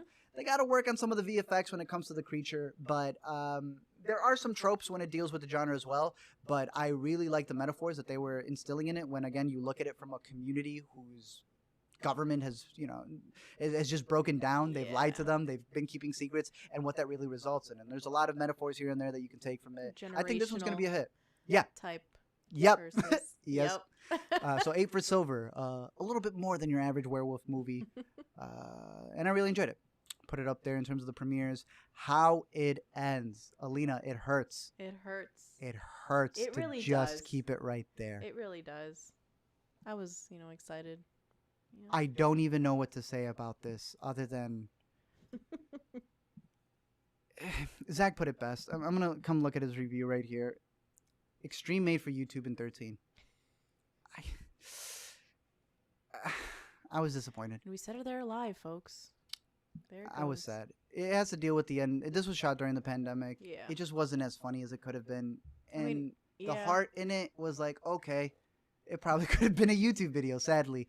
But hey, for some people it'll hit. At the end of the day, I'm actually going to recommend one that we saw at another festival, which was... let me see. As you look that up, I know someone earlier mentioned, yes, that is a squeaky toy you hear. Yes, that is our dog in the background. Yeah, our dog in the background. Lady Sundance playing with her toys. Playing with her toys, so you can just ignore her. It's also my ball. Sorry, guys. Yeah. I'm sitting on a bouncy ball. No, I would recommend, if you were looking forward to how it ends, honestly, Pink Skies was even better. Mm-hmm. And I didn't even think the comedy was that strong in Pink Skies, but what I said was it really hit on the anxiety side of it. Mm-hmm. How it ends it's going for that introspective look. Look, it's not there, but at least the comedy was even better in this one. I'm recommending this one over How It Ends. I can't believe it. How It Ends was in my top 5 most anticipated. It couldn't even make the it's in my top 5 my bottom 5. It feels bad. I don't want to wallow in this depression anymore. Hey, it's there. Watch Band-Aid. Watch Band-Aid. That's a great Sundance flick from the scroll. Year, right? First year we went, yeah. In the Earth, Ben Wheatley's newest movie. This is the Ben Wheatley I like. Also shot during the pandemic. I'd put it right. Yeah, I'm putting it right there. Mm-hmm. May even go lower if one of these docs. It might end up being, and again, when I'm saying in these docs right here, it might end up breaking up the what's it called? 1, 2, 3, 4. This whole pattern that I have going on here, because I think one of these may be better the more that I think about it. But I'm gonna set it right over here. It's not better than Wild Indian and 8 for Silver in my opinion. I know a lot of people are gonna like this. Some of my biggest gripes is the editing. I think it's goofy. It definitely feels like a shot during the pandemic movie. It is. A lot of people were comparing it to Annihilation Light. I still think it is Ben Wheatley's The Happening. Yes. That's what I've been calling it. That's what it is to me, and that is intriguing to a certain degree. I can't wait to recatch this one because I know that he worked a lot on the lore. Yeah. So I'm curious to see if there's more in there. But there's a certain point. I don't know if you heard. They got the music from that movie by the Plants, right? Yeah. They turned the Plants to practical DJs. Yeah. In the same breath. You laugh, but there have been episodes around where the plant They hook it up to like a lie detector, and they solve murders. I think they might have been a monk episode. You know, I love my monk. Okay, I don't know if I could use monk in court. All right, in the same breath, another one that comes between the 5 to 20 category. I keep thinking about this one more and more. Ugh. Honestly, now that I'm looking at this. I mean, we were just quoting it yesterday. Yeah, dude, in the same breath as one. You would think that there has been so many COVID movies. Like, how could you have another one? But at the end of the day, look at this. If there's going to be one to see. If there's one person who can make one, it is the director of one. Well, what's the one she did from Prime? Also got an Oscar nomination as well. Let me see here. Pull it up over here. One Child Nation is, I believe, what it was called. Yes. Yeah. Namfu Wang. She did One Child Nation. Fantastic breakdown. This is a documentarian right there. Yep.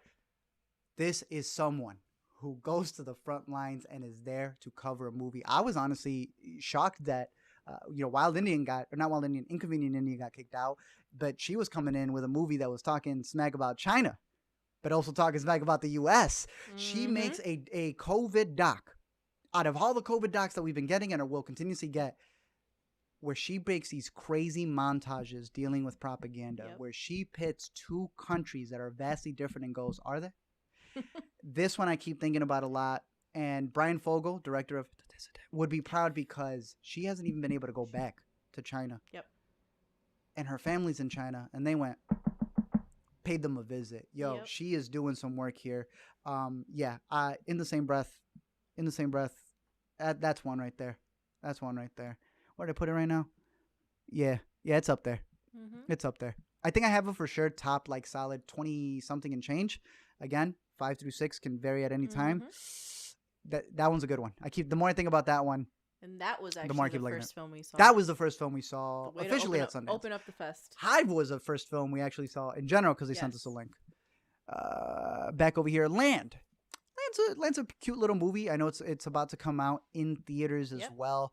I didn't hate it. I thought it was pretty good. Honestly, better than I thought it was going to be. Better than I thought it was going to be.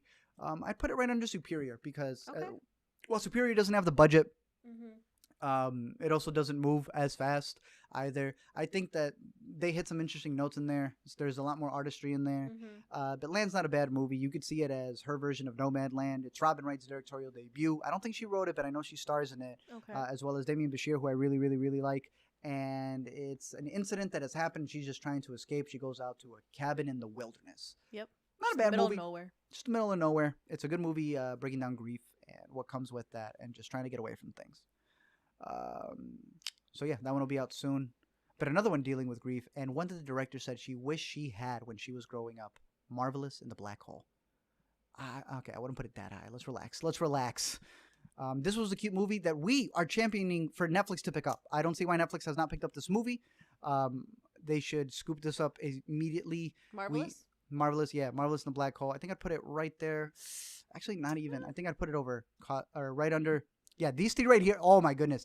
Look at this. Now that we're creating it. Yep. Coda, Luzo, and Marvelous in the Black Hole. Those are Apple TV family films or Netflix family films. Like that's what these three are. But this is a movie talking about how you can use your vices. You can use your outlets, be it magic, movies, dance. A lot of these movies have covered that. And be able to tell your story, be able to get out all of your frustrations and emotions and all that. And in a way, that is what this movie is for the director. A movie that she wished she had when she was younger, going through, I want to say, similar things that the actress was going through as well. Yeah. Let's see. So, Jason, I stopped Marvelous in the Black Hole after 20 minutes. So annoying. I will say it's more geared towards kids growing up, even though they do swear in the movie. So that's the one thing I will say. It's a weird juxtaposition. It's her and the grief she's feeling. Mm-hmm. So it's a lot of that, dealing with those issues. How do you deal with certain emotions? When you're growing up, you're not necessarily taught how to deal with certain things, or if some topics, when parents think you might be too young to learn about certain things. I mean, I don't think have you moved Street Gang yet? Have we gotten to those yet? No, but we're in the premieres right now. Whenever they when they touch upon that certain topic, it's there is a duty to show kids certain things and how to deal with their emotions, and like Mr. Rogers and Sesame Street, they all do that. And this is a film that the director is like, I wish I had this. Mm-hmm. So I always think that's always very nice. Yeah. We'll see once I rewatch it. May go lower, may go higher. Just thought it was cute. But I think it'll be a hit if it goes to Netflix. If they drop the ball and don't release it on Netflix, I don't know what else to tell you. The most interesting thing about it, though, because again, we're saying it's like a kids movie. Yeah. But it swears. But in the age of streaming, does that matter anymore? That's probably the most engaging topic. Because I would say the equivalent would be, I mean, just using Netflix because it's like the biggest one. I mean, I think Amazon does this now as well. Netflix has its for kids version, you know? Mm-hmm. So you as a parent have your due diligence to either have your child's profile as for kids or everything Netflix and everything it has to offer. You know? Nothing. I mean, they had what, 365 on there? Like exactly. I was about to say it's either it's kids and you get Yo Gabba Gabba, or you reach, I don't know, the age of 13 and you could watch porn known as 365. So Netflix does not really care about ratings, and that's why I say this is that perfect amalgamation of a movie where it should be PG, but it almost comes off as a hard PG-13. I would say it's bad to say, but PG for streaming, or PG-13 for streaming, even though it does swear. Yeah. Because I know that usually is what pushes it to be rated R. David CG had also brought up over here. In the same breath, it did get picked up by HBO, so that's a dope thing to notice right there. So more people will have the chance to watch that when it comes out. All right, finishing up the premieres over here. We had Mass. This is one where I keep being conflicted about it. And honestly, at the end of the day, I got to tell you, I think it did exactly what it was supposed to do. I know I have it fighting right here. This is exactly where it sits right here. Because on the count of three, Mass and Homeroom are the three that are fighting to be in this spot over here. These three are interchangeable for me. It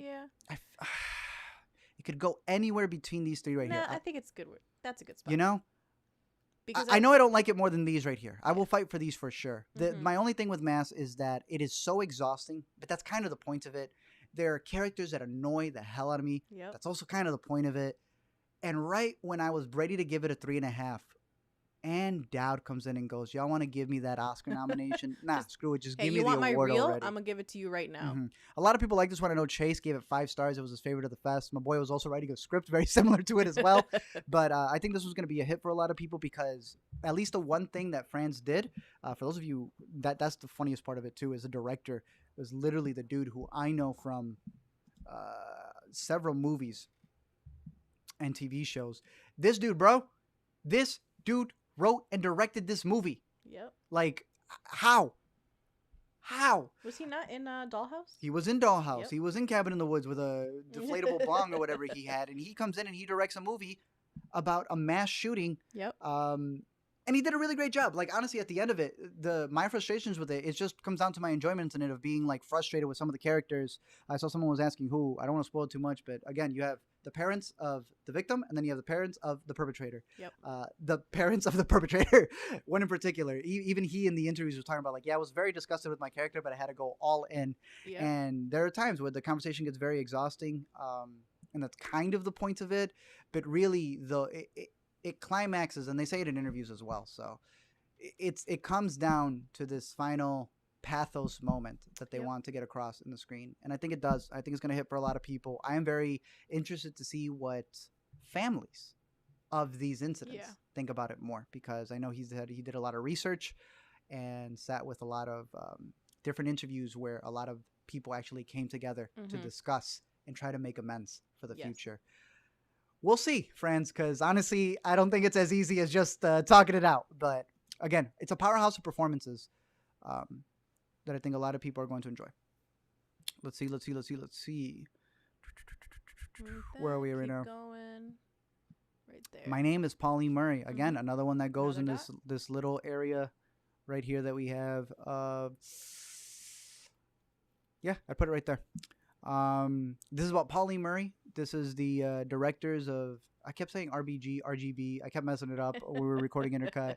But when they had made that documentary, both of those filmmakers decided to come in, and they were actually talking about the idea of working on this documentary because they knew very little about Pauline Murray. Someone who was an activist, someone who was fighting for a lot of different things that to this day we don't have. And I think that was the best highlight of this documentary, is that it's not just looking back at her and everything that she did. And even saying her, I guess, is kind of a play on what they were saying, because at the end of it, one of the most profound things is a lot of these documentaries are looking back and immortalizing the nuns from Rebel Hearts, looking at an unintended memoir for Amy Tan, the ups and downs of what Misha was doing with her story. But Paulie Murray's is like, we're not looking back. We're not even trying to remember. We're trying to focus on what happened in the past because we're not even there in the present. We're still looking towards the future. So, yeah, they have a line towards there at the end when they're bringing in people who were inspired by all the activism that they talk about in this movie. And, yeah, I thought it was pretty good case on someone who had a lot of archives for what they did throughout their life, and supposedly it barely even scratched the surface. So I think that's one of the best parts when making these documentaries, where they may not be the most profound filmmaking, but it shines a light on who these people were, who don't get recognized enough. I think that's the great part of when they introduced it was, this is just a portion of the life. Honestly, it's not the whole thing. And just to put that out there, because a lot of people are like, okay, this is a documentary. This is it. This is, you missed this. It's just, letting you know. Let's see. I think some people were talking about Mass as well. Yes. Yeah, I think a lot of people are going to like it. Yeah. They thought you meant the church lady on being characters you don't like. No. The dad. It's the dad. I mean, it's not really a spoiler, but it's the dad. Even he said he was like... He had to take a shower. It's one of those roles you got to take a shower after you're done filming on it.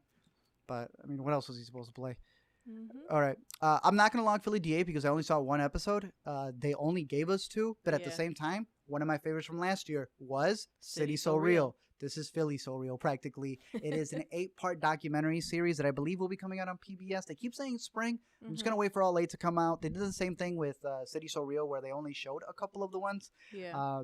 And hey, City So Real ended up with a magical 5th episode, so who knows? Maybe there'll be a magical 9th, but it looks pretty good. I'm really liking this series, and I'm hoping that it goes to PBS soon because PBS allows it to be open for everybody to catch. They did the same thing with City Hall, 1,000 cuts, so that's always dope to see.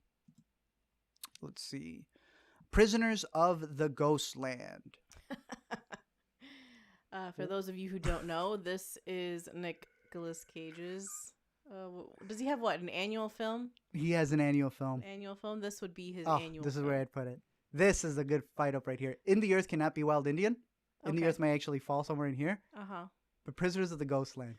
Look, it's not in my top. A lot of people hated this movie. Hated it. Okay. Y'all need to see some more Sonos films. Like, this is a man who creates the most outlandish, craziest things. He was supposed to film this one somewhere else, but because he had gotten a heart attack, Cage was like, I'm going to go to you. Yeah. It is a crazy world where everybody is even more insane than Nicolas Cage, but he has moved up from Midnight category. He is now in the premieres. Yep. Hey. It's a step up. He's looking over at, what's her boy from On the Count of Three? The king of Sundance himself. Mr. Christopher Abbott? Christopher Abbott is still the king of Sundance. Man's got, 2 or 3 films every He always comes out with, two films every Sundance. But Nicolas Cage is eyeing him. Yep. He's not going to do it with this movie. But look, I know what I was getting into, and I had a great time with this movie. This was actually one of the very few ones that we caught twice. And it is even dumber the second time. But I enjoyed it. Put it up there for right now in terms of the premieres. And if you're a fan of Nick Cage, fan of Sonos, it's going to be up your alley. If you are not, don't. The Sparks Brothers, the first documentary from the one and only. Why am I blinking his name? What's his name? Edgar Wright. Edgar Wright. My goodness. It is exactly what I would expect a documentary from Edgar Wright to be. Okay, it's somewhere here. I don't know where to fully put it. Honestly? I think it'd be a little... Honestly? It's not better than Taming the Garden. Is it better than The Pink Cloud? I mean, for my answer, that is a definite no. Yeah, it's a no for you, but there is something about the Sparks Brothers where it is a glorified fan film. It is like, hey, I'm Edgar Wright. I like these two guys. They inspired me. My name alone gets me things. Yeah. And I want to do documentary on you. Can you let me? And they were like, we've said no to everybody, but sure, you're Edgar Wright. Let's do it. It is ridiculously long. It's over 2 hours and something. I know nothing about these guys. I knew some of the jingles when they were playing it. It is beautifully edited. Exactly how you expect Edgar Wright documentary to be edited. It's fantastic. yeah, he wanted to reenact the same look that their album covers had as well. So this is one that I think a lot of people are going to enjoy. I enjoyed it because of the creative process of what these guys went through, specifically because they base everything off of their journey of going to the theater with their dad, with their parents, and how they always wanted to make a concert. They always wanted these albums to feel like they did when they were experiencing a movie for the first time in theaters. And that, I think, is fantastic. And there's a line in there about how they always say your favorite rapper's favorite rapper. Yep. This is one of those movies where it's like these were the dudes who influenced the people who they don't even know were influenced by them. So, yeah, I think a lot of people are going to like this one. Again, when it comes to the music docs of this year, Summer of Soul, all the way. And I hope that people that maybe didn't attach themselves so much to Flea being a doc but using animation to tell its story, maybe they'll see Sparks Brothers and see that it's okay there, and that might open it up. You know what I mean? It's like, I really do love hearing more real life, true life stories and having animation to be able to express that. Yeah. You know, a lot of the shorts from South by or whatever, some of my shorts like Diente, Flesh, all these types, you know, Hot Flash, they're all real life stories that are told in animation, and I think that's really cool. That was another one with the unintended memoir for Amy, was that because Redford had passed, you know, the son of Robert, that in order to still have it as close to the cuts that he was editing, they said that his viewpoints on art was always to have something that was unfinished and finishing it by having it actually be animation. And there are sequences where they use that there. So, yeah, I agree with you 100%. I'm going to read some of the comments over here because I think some people were talking about... oh, my goodness. David C.G. Sion Sono, the greatest... the troller in the world. 100%. This man is a certified troll. That's why I like him. Like, he's able to get all this money to create something that... I don't want to spoil some of the lines in the movie because, again, that's the whole satisfaction of it. Of course. It's these crazy you know? one-liners that they do. You can't. I will agree with Jay right here. They have Sofia Boutella in there, and that's my biggest gripe with it. You cannot have Sofia in the movie and not use her to the fullest extent when it comes to action. They hint at some things with her, but it could have been a lot more. Well, I disagree with Jay right here. Literally anyone could have made Prisoner of the Ghostland. Nah. I disagree with you there. It didn't have any unique aesthetic. I disagree with you right there. Did it have an over aesthetic? For sure. Sono had talked about how he had created this universe with this. Like, this is supposed to be like his own Mad Max type thing. I mean, it did have that vibe to it. The one thing I will give you with that comment there is this man, he did have an aesthetic. In fact, sometimes it's a little too much. We were laughing the second time around with the gumballs. We're like, we were going, this dude really likes those gumball shots, doesn't he? What happens at the credits? It's gumballs. And you know what? I'm not going to lie. That was a really nice, satisfying shot. And giving me 30 plus angles of it, you know, it's, why not? I could have done with less gumball shots, more shots of Sofia kicking ass, but hey, that's just me. I would love to see the behind the scenes on, like, the setup of that shot. Like, are all the cameras ready? We got one. And then someone messes up and it's not. Yeah. Having to get another gumball thing. Moving on to the Sparks, some people were commenting on animated stuff. Magnitude had said animated docs, Waltz with Bashir, 100%. Some of the other ones that I would recommend as well, Tower. This is one that I wanted to mention when we do the must watch. I'm really liking animated documentaries where you're able to go back. Flea, again, was another one that we had just put at the top of our list. But yeah, this is another one that does a fantastic job of reenacting a lot of the events that happened during this day. So yeah, it's a good point to make there. Just said nothing was unique about it. It was a dumb. Actually, that's exactly what I'm writing, boy. But yeah, hey, it's gonna be split with people. I will say though, Prisoners is not above Mandy, or what was the last one he had? What was the one from TIFF? Other than Mandy. No, the one Color Out of Space. Yes. That one I do enjoy more. Okay. Did you notice the Make America Great Again parody sticker in one of the scenes in Ghostland? Sono continues to troll. I did not see that, but hey, there we go. There's some secrets there in the background. Also said, what I love about Sparks Brothers is the right commission, some great young animators for the production. Yeah, he even went as far as trying to get the exact same lens to reenact their interview. So like the way that he gets their talking heads, he wanted it to look like it was their album cover come to life. Okay. So I thought that was really dope. So he hunted down to make sure that he got the body that he needed and then the lenses. So it looks like it's their album cover in motion. Because you know Edgar Wright does that. That's just Edgar all the time. All right, going back to the list. Almost done. I think we got premieres, we got midnight, we got next. We're at the Spotlight, actually. Night of Kings and The World to Come were the 2 Spotlight movies. Now, Night of King, I'm going to log it here, but we were actually able to catch this one. Was it Chicago? Philly? Night of Kings was Chicago. Yeah. I put it right here. I might even have...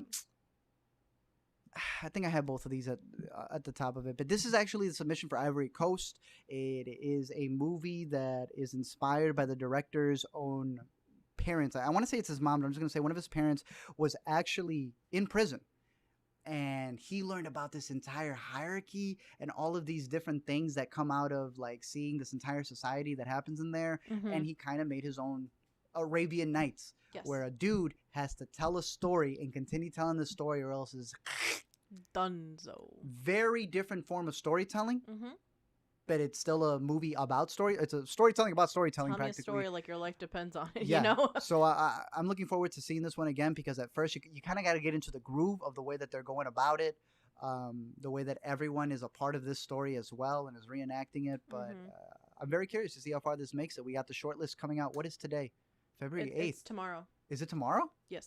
Damn. We're gonna have the shortlist for the Oscars coming out soon. Be very interesting to see if this is able to make it. But yeah, that's where I would put it right now. The other Spotlight one, which I know premiered at TIFF and I actually very much enjoyed, as I come back to this over here, was The World to Come.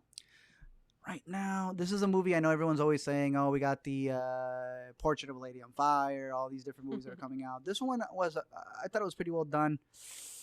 I think I have it right here right now. Yeah, these 4 right here are the ones that are fighting to be in my top little to-go list. I have my favorite line from The World to Come, but what's I don't yours? Want to spoil it. What is it?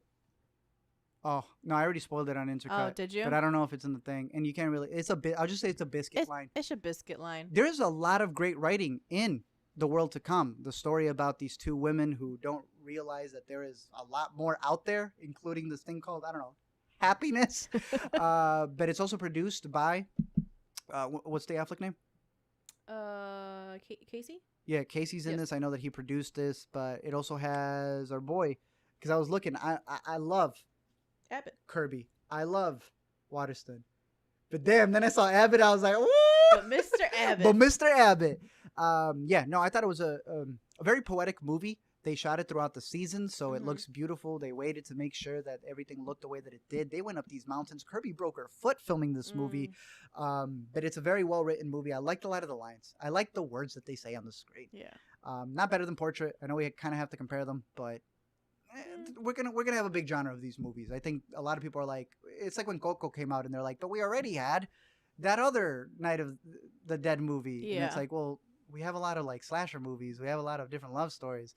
It's just realizing we haven't had a lot of them. But hey, I don't think it tops Portrait, but I still think it's a pretty good movie. We'll see how they're able to release that one because that one comes out in a couple weeks too. I see those are the spotlights. Coming up over here, we now have the next category. And I think there are only 3 real movies that should have belonged in here. The Blazing World. I don't know what happened. Honestly? Yeah. I would. Maybe. I would. Eventually. The Blazing World is a movie that has a short. You can catch it over on Prime right now. Yep. Is it an interesting movie? Sure. Is it a movie that doesn't really say as much as it thinks it's saying? Kind of. Again, I'd recommend going to go catch the short. It's over on Prime, but this is a movie that got just, I want to say, a lot of attention from Sundance. But I don't really get what it's trying to do. It's trying to be like this Alice in Wonderland thing where you're going through, like, I think mental health. I think. What I saw from it. And bro, look at the chat, man. I know they don't like it. Let the people speak. Earlier on, they were saying like, "I hope you don't defend it, Art." And oh no, look, hey, I'm gonna be there for my boy Sono. I can't be there for this. I don't want to hate it either, even though I don't like it. I just don't get it, and I'm trying to. A lot of people were accusing this of being like pseudo about pro mental health, and I don't want to speak for a filmmaker, but we also come down to this idea of how many movies can fit in a lineup. Yeah. And a lot of people would have wanted other movies, I'm sure, to take the spot. I can just talk right off the bat. We don't know what movies didn't make it because that information doesn't get released. It doesn't get released, but until the filmmaker lets you know. Yeah. When their movie hits the top 10 on Netflix and they go, just want to remind everybody that it didn't make it into these festivals. But The Blazing World, to me, isn't even a next movie. It's more of a midnight movie.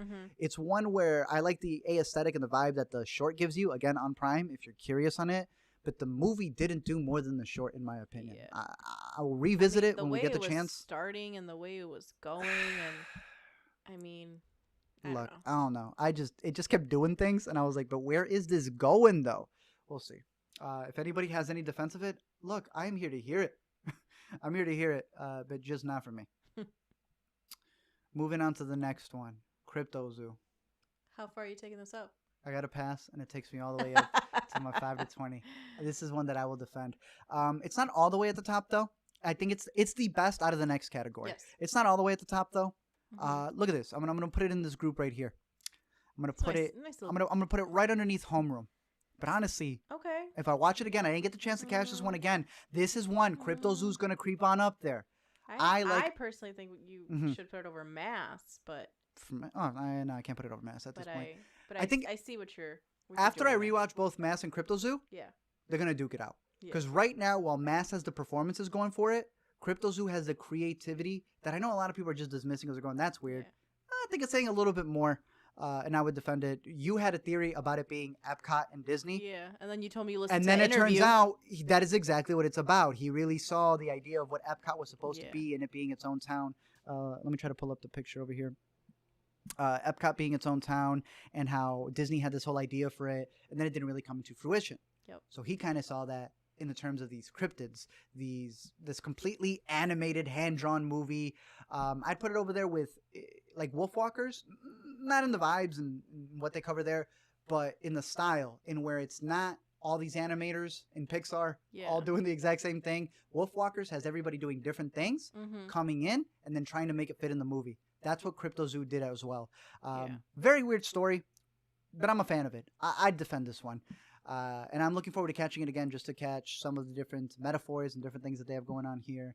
I know it's going to be really weird. It's not going to be up everybody's alley, but I think it did something over here. And it's always interesting to see something creative. That's what I expect from the next category, and only 3 movies did that. This would have been the top for me, and that's where I would place it at this point in time. Interested to see how it changes once I catch it again. Because being animation, it's that alone, you're fantastic. That and it's like hand-drawn things, and that's like there was a shot right in the beginning where a character's just reaching for a leaf on a bush, and you see the character reach for the leaf on the bush, but like right behind her is like the zoomed in close-up of what would be this leaf, and you see all the details, and it's so intricate, and it's just I'm already looking at my list, getting ready to change it. But it's fun seeing some people's inputs. Let's see. People still complain about Blazing World. But let's see. Someone that said Crypto Zoo was good. All right, Jay, we agree on one thing.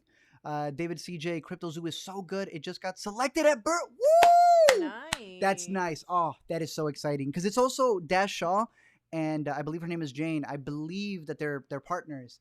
And I really like the creativity and dynamic that they have going on. I have not seen his previous films. I know some people aren't a fan of this dude's work, so that may be consistent if you've seen it. But I believe Sinking into the Sea, again, beauty of Letterboxd, right? It can come right here. Let's see where it's playing on Netflix. Okay. Word? All right. That's all I needed to know. I don't think Zach liked this one much, but hey, I kind of vibe with this guy's style, so I'm interested. I'm going to be there to go catch that one. But hey, that's dope to see that it got selected for another festival. I'm rooting for this movie. I hope it does well. Let's see. Did Crypto Zoo win something? I think it I'm looking at the next category. did. Yes, it did. Innovator Award. Let's go. Earned it. Absolutely earned it. All right, back to the list. We are at first date. I like how users is my benchmark. We are at first dates. I have talked about how many times we go to these festivals and we start realizing what movies should play at what place. Yep. And in my opinion, this is a movie that should have played at South by. Again, other than these, just to check it out over here. How It Ends, Blazing World, Dog Who Wouldn't Be Quiet, Users. These are movies that did nothing for me. These are I know these are at the bottom of the list. I hate doing lists because it's like, I know these are at the bottom, but it's honestly at How It Ends down to Users. These are the movies. Sorry, let me make sure you guys can see that. From users to how it ends. These are the movies I just did not do anything for me. Some I'm borderline disliking, but I'm gonna give them a second chance. I was gonna say you don't hate them. I don't hate them. Oh, I don't even say hate. I don't dislike them. They just did nothing for me. John and the Hole, Up, are movies that I'm still willing to give the benefit of the chance to, and they start getting a lot better. First Date is a fine movie. I do not hate it. The thing is, though, this should have been at South by Southwest, bro. I do not understand why this is even a next film. It is an interesting story about a kid going on his first date. As I pull it up over here, and he decides to buy a car, right? Problem is, not only does he have to worry about his first date, the person he bought that car from may or may not have this entire drug ring going on. And there's all these interweaving storylines that happen. I didn't think it was that bad. I thought it was okay. But again, the problem comes in when you have this movie where it should have played at a different festival. Yeah. It's a fun little flick. Would do well on Hulu or Netflix. So we'll see what they end up doing with it as they pick it up. But again, should not be on next. That's the problem with it. We got My Belle, My Beauty. This was one that won a couple awards. I don't know if you could pull up which ones it had won. I'll look for you right now. Again, they didn't do too much for me. Hell, I'm gonna put it right here. Superior did more for me than My Belle, My Beauty. Not a bad flick. It is one that is a co-production, I want to say, between New Orleans and France. It takes place completely in France. Covers these two women and their journey. Had the audience award. Audience award. Okay. Well, I mean, they had great PR, so I'm sure that they were able to spread the word out there. A cool thing that they did this year as well at Sundance was that they had these, what's it called? Satellite screenings. That's what it was. Yes. So we were able to do New Orleans virtually. So we were getting emails from them as well as Philly, and all of these smaller festivals were able to be satellite screenings for this General Miss Festival. It was just Sundance. That is dope, Sundance. Keep doing more of that. My Belle, My Beauty was the highlight of New Orleans. Obviously, it's a New Orleans film. Again, interesting story. Cool to see this relationship up on screen. But I think while they were going through the nuances of this polyamorous relationship, they forget a lot of other things when you're dealing with a black woman who's in France. And they just kind of like skirt over that in order to be able to have this before trilogy type vibe that they're going with. I don't think it's a bad film. I'll revisit it more so in the future. But hey, it seems like a lot of people really liked it. So if it's up your alley and you're interested in seeing this love story, not love story, I don't know who picked it up, but I know that with the audience award, it should be able to have some sort of release. I wouldn't be surprised if like a movie picks it up or not. But again, that should not have been in the next category. Yeah. That is a U.S. narrative. That's a U.S. narrative. So they probably already. I feel like a lot of I know their selection was decreased, seeing as it was going to be virtual. Yeah. And people probably didn't want to take that risk. I guess, but even then, it's also this thing of like, okay, now the movies that we are handed, can they go in multiple categories? All right, let's move it over there. And we're going to get a couple of those. Like, for example, R#J. That shouldn't be in the next category. It should not be at Sundance. I have said it, and I will continue saying it. This is a feature production. Yeah. This is a full-on big old film. Film. Yeah, this is Romeo, and I don't hate it. I'm going to put it under... Could go either way, bro. Could go either way. I'm going to keep it above for right now. It is a goofy film. This is Romeo and Juliet for the Instagram age, and I'm telling you, they don't show Twitter, so clearly, I guess they have some Facebook thing over here. It is the guy who did Unfriended, that producer dude. Yep. Who also did Searching. I forget his name. That man has a company where all that they do is on-screen movies. This is yet another one that is on screen. But it's Romeo and Juliet done in the style of them doing the Baz Luhrmann.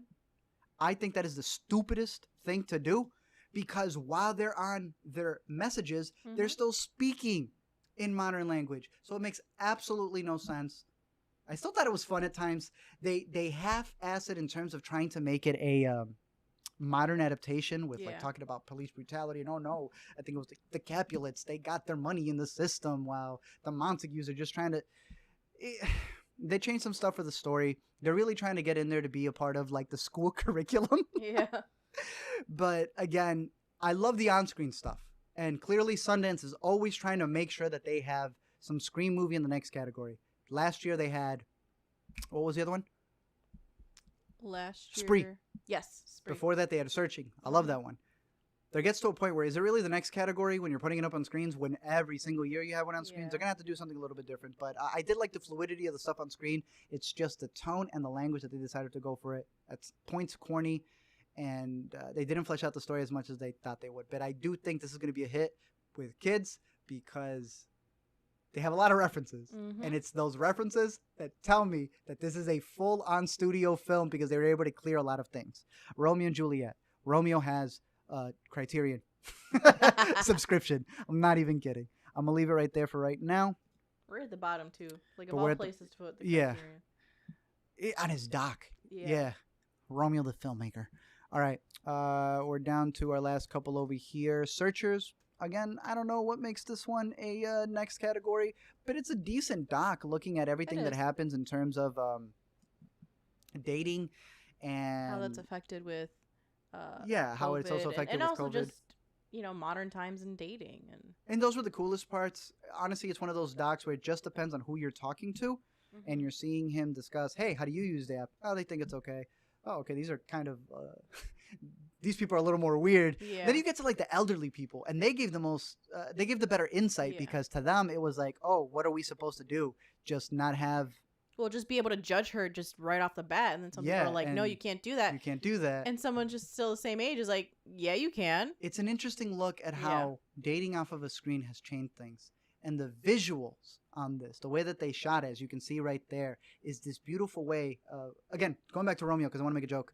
Romeo was shot on Red Epic cameras in front of your iPhone 11. Like, that is how dumb that movie is. At least this one, you're getting that perspective of it's them with the screen kind of being displayed in front of them.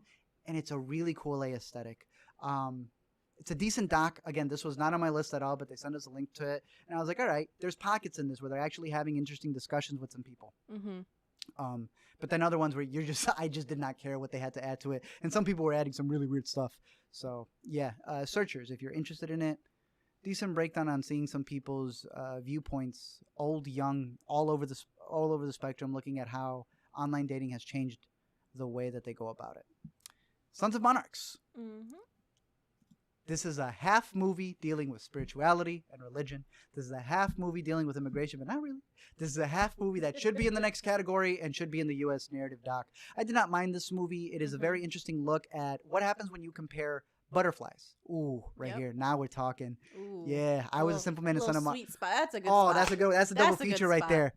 Just make sure you guys can see. I was a simple man and son of monarchs. Look, I'm Mexican. I was a simple man. Took it. What they did with Hawaii. Yeah. The way that they told their story with Hawaii was better than Son of Monarchs. Son of Monarchs, again, it's kind of like looking at butterflies and how they immigrate, right?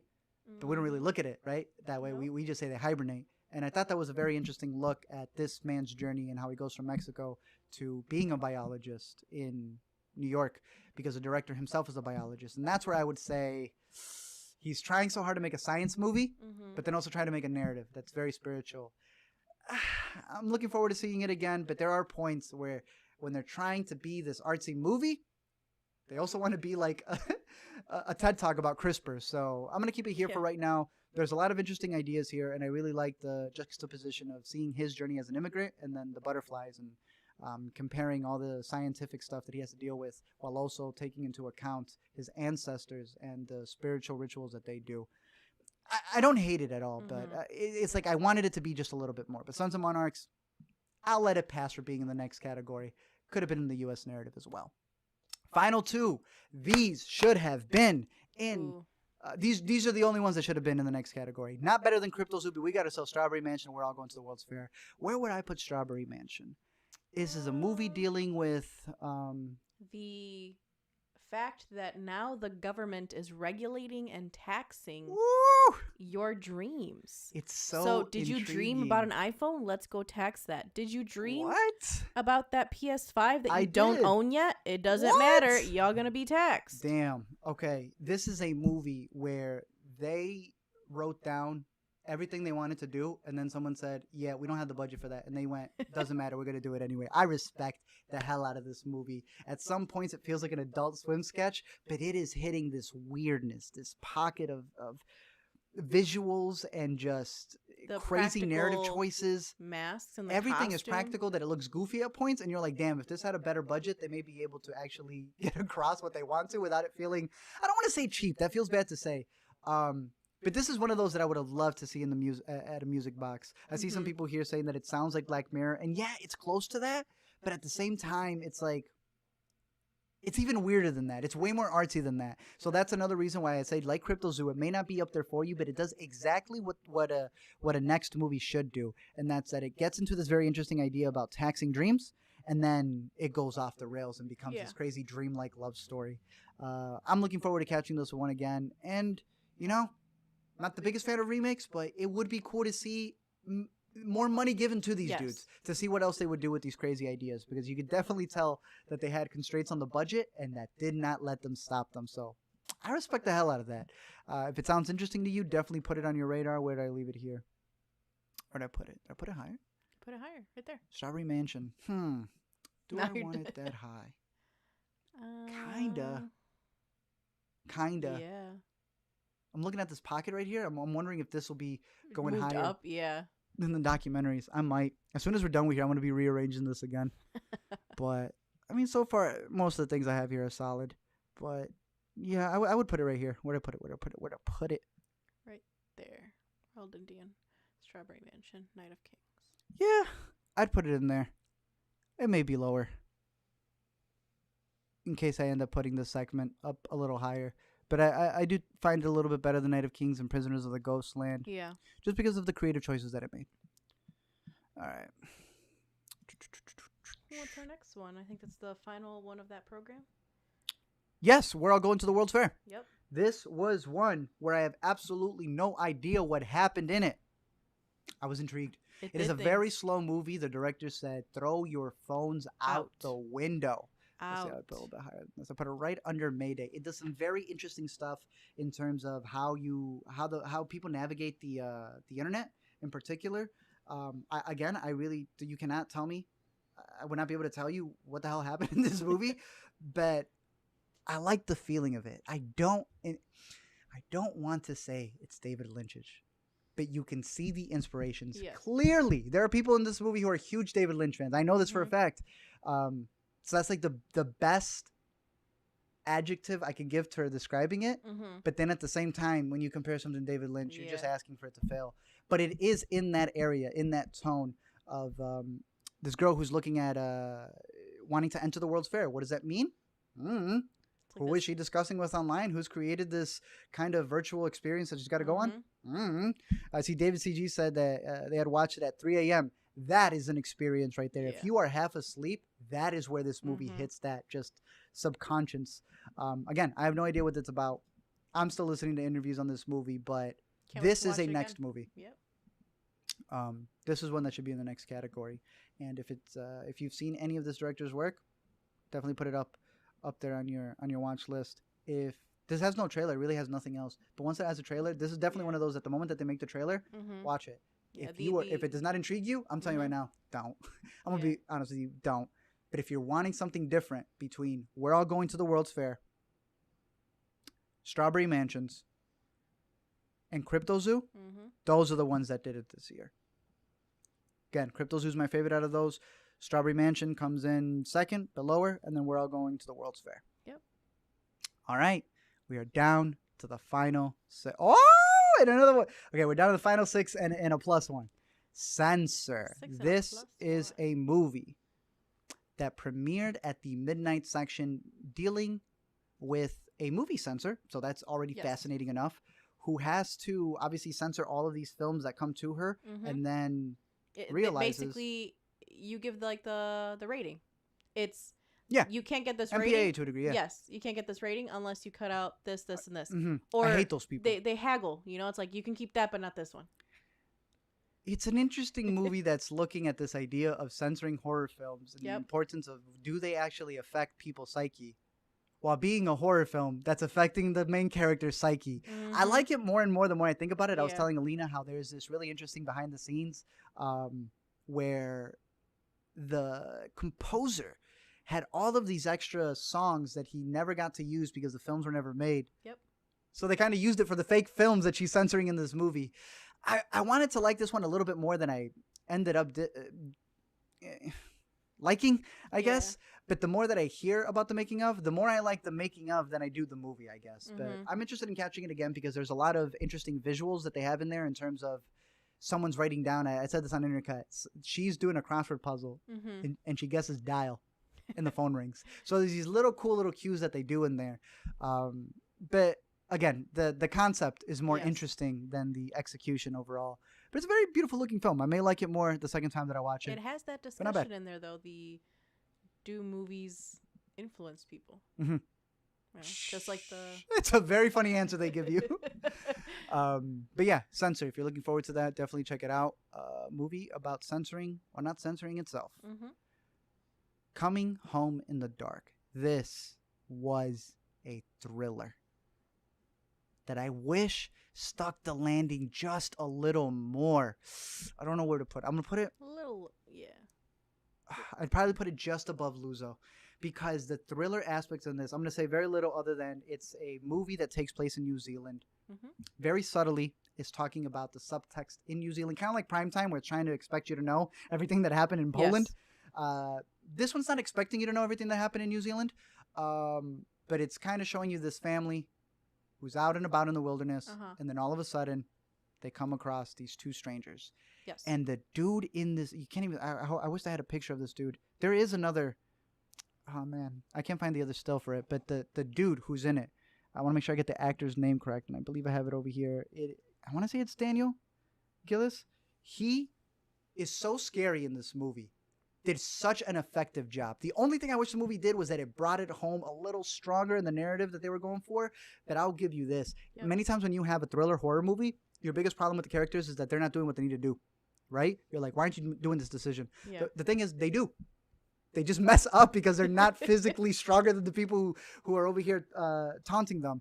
Very good thriller. Another one that they had us mark our age, but compared to some of the other ones that we're going to talk right now, I wouldn't say. Sure, it's an R, but I wouldn't say it's that high up there. But a fantastic thriller that had me engaged the entire time through. So I would recommend this one. It's a little bit higher than Censor and comes to the Midnights, but it's a very, very, very good movie. Another one is A Glitch in the Matrix. Let's go back to this list, Lena. Let's go back to this list. Where are we? Where are we? There we are. Where are you going to put it? Are you ready? Where are you going to put it? Are you ready? Let's wind this up. Are you ready? How far? We'll wind this out like a pinball. Ready? Like a pinball.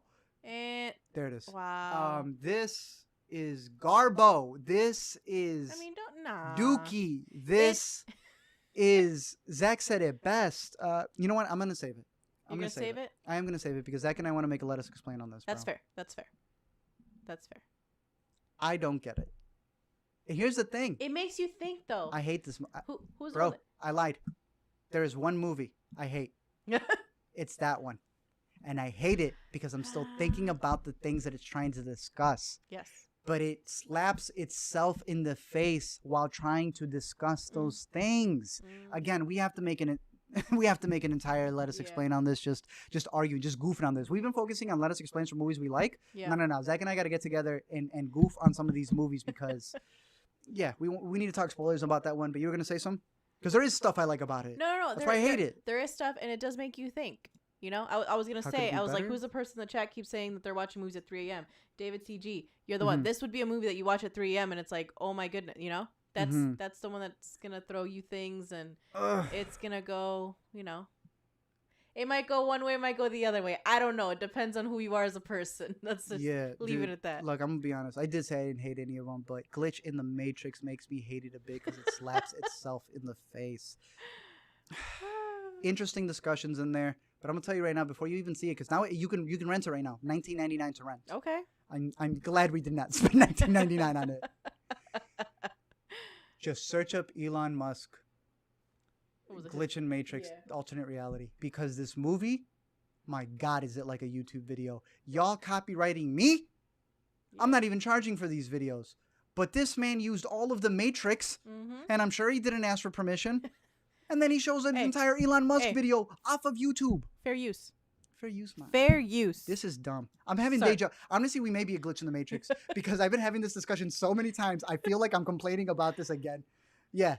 Maybe. I'll have a whole discussion on fair use and how a glitch in the Matrix. I'm done. I'm done, bro. I'm so livid right now. Like, I'm hungry now. Like, that took it out of me. Knocking. Got a few left. Knocking. Decent. We were really anticipating this movie. I love the poster to this. Oh my Incredible. Gosh. This is based off of a little short story that I can't remember what language it is. I can't even find the short story. You want to know the only place I found it? Spotify. Interesting. In a different language. Okay. Subtitles though? You know, there's no subtitles in Spotify. So, like, yeah, I'm curious to see what the short story does. But in terms of this movie, I thought it was a decent little flick. I think Zach liked it a little bit more than we did. Yeah, I'm going to put it right under Primetime. I prefer Primetime, but it's in there. Honestly, maybe I might even like Superior more than Knocking, but there's a lot of aesthetic choices that they do in this movie that I found fascinating. The way the camera moves, following her psyche. You're always guessing. It did some really cool camera work in it. It did.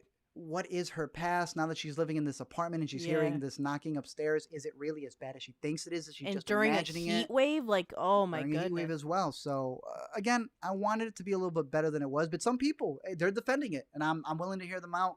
I'm in the midst of seeing some of the interviews for this. I just wish I found the book and it was translated. But decent experience. I'd put it right there with Primetime, with one of those movies that you are invested. And then when it ends, you go, oh, yeah, I'd still recommend it. Yeah. It's the journey. But all right. You want it, it's sure, but you want it to last in your mind a little bit more. And that's what I think differentiates a fantastic movie from a decent watch. I think you should do Violation next. Oh, you're moving on to They've been waiting. What can you say? What can I say? Are you even moving it? Oh, you are. Oh, all the way to the top. Guys, I've thought about it. There's no way. I've thought about it. There's no way. I've thought about it. Thought about it. Let go of the mouse. Let's see. And there are times where I'm thinking about it over here. Yo, Glitch in the Matrix, I hate. Okay. Because I hate it, but there are things that I like about it, right? So that you can only hate something you like. Yes. This one makes me feel bad. Like, this one makes me want to take a shower. This one makes me feel terrible that I laughed at some things about it. This one has me embarrassed that I wrote down at a certain point in this movie that this may have best editing. I don't want to recommend this one to anyone, but I realize that in doing so and saying don't watch it, what am I doing? You're just asking people to watch it. I don't know where to put this. It's just gonna float. It's just gonna be floating. It's both garbage, it's hovering, but maybe high art. It's not high art. It's we've all They're saying it. Put it at number 1. Put it at number 1. Like, is it better than I Was a Simple Man? It's not. It's both garbage yet really funny at the same time, and then it's so offensive. I am not one to get offended. I was like, really? I was like, are you sure you want to do that on screen? The beginning when they would run, and it's just like they would run, and then they cut, and then they would use the same clip to run. Like, come on. This is about two brothers who I don't even know if they're brothers. The movie begins with vomit and poop. It ends with even worse. Oh gosh. I don't know where to put this. I am going to put it. It's higher. It's right there. I can't put it over John in the Hole. That's fair. But in this little category that I have created here, it is right fair. there. Because if you put it any lower, it's going to be like, oh, you hated this one. It draws attention to it. I'm going to keep it a buck, bro. I'm going to keep it a buck. Do it. I'm going to keep it a buck. It might be like right there. But I was, and we say this on Inchacut. I said this in real time to our group chat. I was like, yo, because Amanda was the only one who had seen it. I had said, why am I laughing at this movie? Yeah. And then Amanda goes like, oh, just wait for it. And then I go, no, this is like really funny. Like the editing is hilarious. Like, yo, it's out there for sure. Yeah. But they told you this is really out there. The movie's called Mother Schmuckers. Yeah. You're not going to Blockbuster, Redbox, Netflix, clicking Mother Schmuckers going, I don't know what I'm getting into. But then when I found out what I'm getting into, it's at the halfway point where they do something. Once and I was like, show you. Yeah. Once they show you what they show you. And you're like, no. And then they ended on something and you're like, bro, what the hell? There is an after credit scene in this movie as well. So I'm going to keep it right there. Guys, don't watch Mother Schmuckers. Don't watch it. Don't do it. Don't do it. You shouldn't watch it. Don't. It's not. It's not for you. I love that I put it right under John in the Hole. John wouldn't even put that in his hole. Okay, the next one that we have and the final one is Violation. This is one, well, I guess not final one as you saw there. This is one where How high? It did earn. It did. It did earn the. You have to put your what's it called? Your time thing. The what? Your age. Oh yes, it You did. know, It did earn having to 'cause Coming Home verify didn't. Yeah. your age and if you were over This the one age did. of 18. Yeah, right here. It's comfortable right here. Okay. I want to catch this one again because it surprised us in where it just gives us random shots. Yes. And you're like, oh, I guess a nice looking shot. You're looking at that shot. You're like, okay, so like. And then the hour 10 right. mark hits, and it makes you reevaluate all those shots again. Yes. This It's like, oh, that's what it meant. Yes, this does live up to the hype of being as gory as people said it is. I want to see if I can pull it up over here just to show you the dichotomy of how many people were like split on this. Some people hating it. Ooh, it's actually gotten better. It was much different, the rating coming out of a TIFF. Okay. People were mad at it. Interesting. Which was interesting, considering that this is a flip on the revenge thriller in terms of who gets to be the super violent one, who gets to be the one to come back and enact that vengeance. Why not? Mm-hmm. The energy in this movie is that face right there. It is full of rage. It is full of anger. I felt that there were points where I was like, all right, let's cut to something else, man. They said they watched Violation with their mom. Oh my goodness. I mean, you know how like sometimes you wish a movie was just like, oh, it's just that one scene? I'm sorry that you watched this with your mom. But hey, but did she like it? It's revenge. So. No, David hasn't talked to his mom since Sundance ended.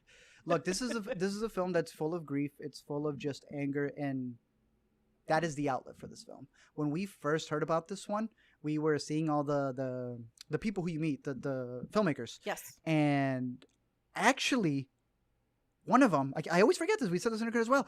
The director writer in this movie is the actress. Okay. Yes. I mean, yeah. I guess why would you ask anybody else to do the stuff that's in this movie? She does an incredible job. But both of these two in their meet the artist things, bro, I swore they had no soul. They were just staring straight into us. Yes, that's right, because she couldn't keep the eye contact, and now I know why. Ooh, thank you, Magnitude. They said, is this comparable to Nightingale? Yeah. And I would prefer Nightingale, though. It is comparable. It's a modern version of Nightingale. No, dude, that is the best example. It is a modern version of Nightingale. Yeah. Easily. I'd prefer Nightingale. They both have a dunk. They both have a dunk. In a different manner. In a different sense, yes. Yeah. Yeah. But Zach even said it right there. It is more like a horror film. I think they wanted to pitch Nightingale's a horror film, but that's just because she came out Babadook. But yeah, this is more on the horror camp side of it. Yeah. But then it's also more modern, whereas Babadook took place in the past. But yeah, I'd say that's a solid comparison. But Violation, it lives up to its name, Violation. Yep. All right. I think we have ranked, for the most part, every single category. I'm still solid with these. I'm going to look back right now in a little bit to get through these right here. But there was one more that I needed. And you can't even see it here. Look at that. It's, right there. Right there. You ready? What'd you buy today for Sundance? Where'd I buy What was your today? pass for Sundance? My pass? Yeah, what was it? The festival pass? The festival pass. It's the all access pass. All access pass. All access. Let's go. All the way. Full on, all the way to the top. Guys, I'm going to keep it a buck with you. I saw Pleasure, and I really enjoyed. I was like, yo, this is great. It's a 4.5 for me right now. But I hadn't seen a 5. And when Judas and the Black Messiah finally played on a Sunday night. It was a Sunday night. Deep into the festival. You were like, am I going to get that film? I haven't had my film. And you looked at me. You're like, I don't think I've seen one yet. And I'm like, just give it time. We still have a few more days. You're like, no, nothing else. I thought it was done. I caught this. Then I caught it twice. With Sundance, you know, I always tell the projectionist when a movie ends, can you play that again, sir? And they're like, boy, you gotta get out of here. We gotta clean this. This one, I could literally press replay, and I did. This is a master class. This is a masterpiece. This is a classic. This is best ensemble. This is best supporting. Yeah. I was a little worried. I think Lakeith is up there in the top 10. Okay. Maybe not even 15, maybe 13, maybe 12. I was a little worried that they were going to count Kaluuya as lead. Okay. Thank the heavens he's not, which isn't a bad thing, but because my leads have been set. He is incredible in this movie. This is one of his best performances. Again, this is one of the best ensembles. This is one of the best pictures to have come out. I wish I put it in my review, in my little thing. I said, I wish I saw this in theaters. I wish I saw this at Sundance. This is that movie where you remember where you were sitting. In the chat, tell me right now where you were sitting when you saw your favorite movie. I can't even say 2020 technically. Your favorite movie of 2019, right? Yeah. Or your favorite movie of all time. You know what theater you were in. You know who you were sitting with. Yep. I still remember the dudes who he's watched Whiplash with, complete strangers. I wish I saw this at Sundance, but at the same time, it is kind of special. Yeah. That I will always remember that it was in my couch. Why not? It's a masterpiece. It is an absolute masterpiece. I only say that when I see the movie twice, and because of Virtual Sundance, I play that bad boy back to back. I love this movie, and it's coming to HBO Max. Yep. Just like that. Alina, last year at Sundance, so you and I are sitting here, and you get a glimpse to this podcast, this little live stream that we're doing right now, and you hear me say that, you would have thought I was insane. To think that we could see an entire festival from our home. Online. And then that HBO Max was going to release these movies right away. What is life? I don't know. Judas and the Black Messiah is the best movie that I saw out of Sundance. My top 4 right off the bat, these right here. Judas, Pleasure, Flee, Passing. I have Try Harder as 5, but just to screw around with you guys, to let you guys know that I really don't care. Like these things. Up. Well, no, actually Try Harder. See, I will say, going back to your talk on rating films and how it's always ever changing, I acknowledge that Judas and the Black Messiah is fantastic, very well made, very well acted. It's the only one that I know is number 1. It is in movie. Yes, that's the only one that truly is ranked. Everything under Passing, it just depends. Yeah. COVID over. All right, let me put this one down. Because I felt, let me put this one down. Looking at certain movies, I was like, "What? How am I handing out so many 4s?" Yeah. 4.5s. Well, you have a whole group of 4s. Again, the reason why we always make our must-watches the way that we do is why. You can't just have the top. You can't just. My top 3 are gonna be different. Summarize an entire festival with just 5 or 10. 12 Years a Slave is 5 stars. Yes. But after this live stream, I'm not popping that bad boy in. I'm popping Space Jam. You know? And that's why in our must-watches and in all the videos that we do, we always like doing it based on the category, which is why we're going to be doing our must-watches in that sense. But everybody likes a ranking list. This was the ranking list. Figured to do it in an entire live stream to have that just be out there for everybody to see. I really enjoyed it. Yeah. Great festival. At the end of it, I think that they did their thing, you know. At the end of it, what do we end up logging in here? And this is just the features. It's just features. There's how many shorts? Let me pull up the list right here. Over 100 shorts, I think. 67. Wow. All right, 67 features. We missed a couple. I think we still have links for those. Going to try to catch those. I think we logged most of them. I don't know if I was missing any extra ones, but I'm pretty sure for the most part, what is it? We were missing, technically 6 are missing. We didn't do Brigade. We're missing Writing and Fire. Writing. I didn't see Fire Die. You didn't, but I did. You did. I don't know what the other 3 are that I'm missing. I think it's just a couple more docs, probably. Well, we technically took out Inconvenient, but we did put in Captains of the Atari, you put that. So it's like there's a couple more that I'm curious to still catch, seeing where they come up on the list.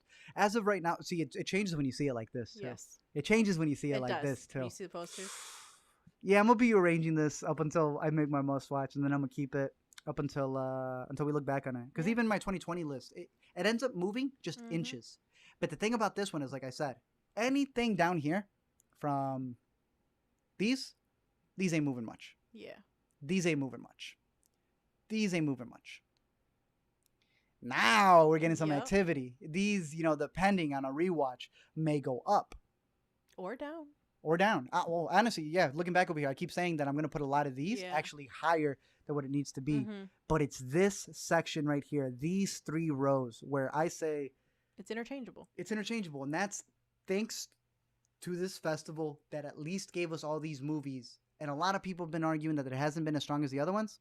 Nah, I think we had a solid fest. Yes. I think a lot of people come into it knowing that you get the festival jitters. I call it festival brain, where we're all expecting masterpieces or we're all expecting what we want. But I always like looking at movies from what the filmmaker is trying to give us. Sundance is a perfect example of selecting art.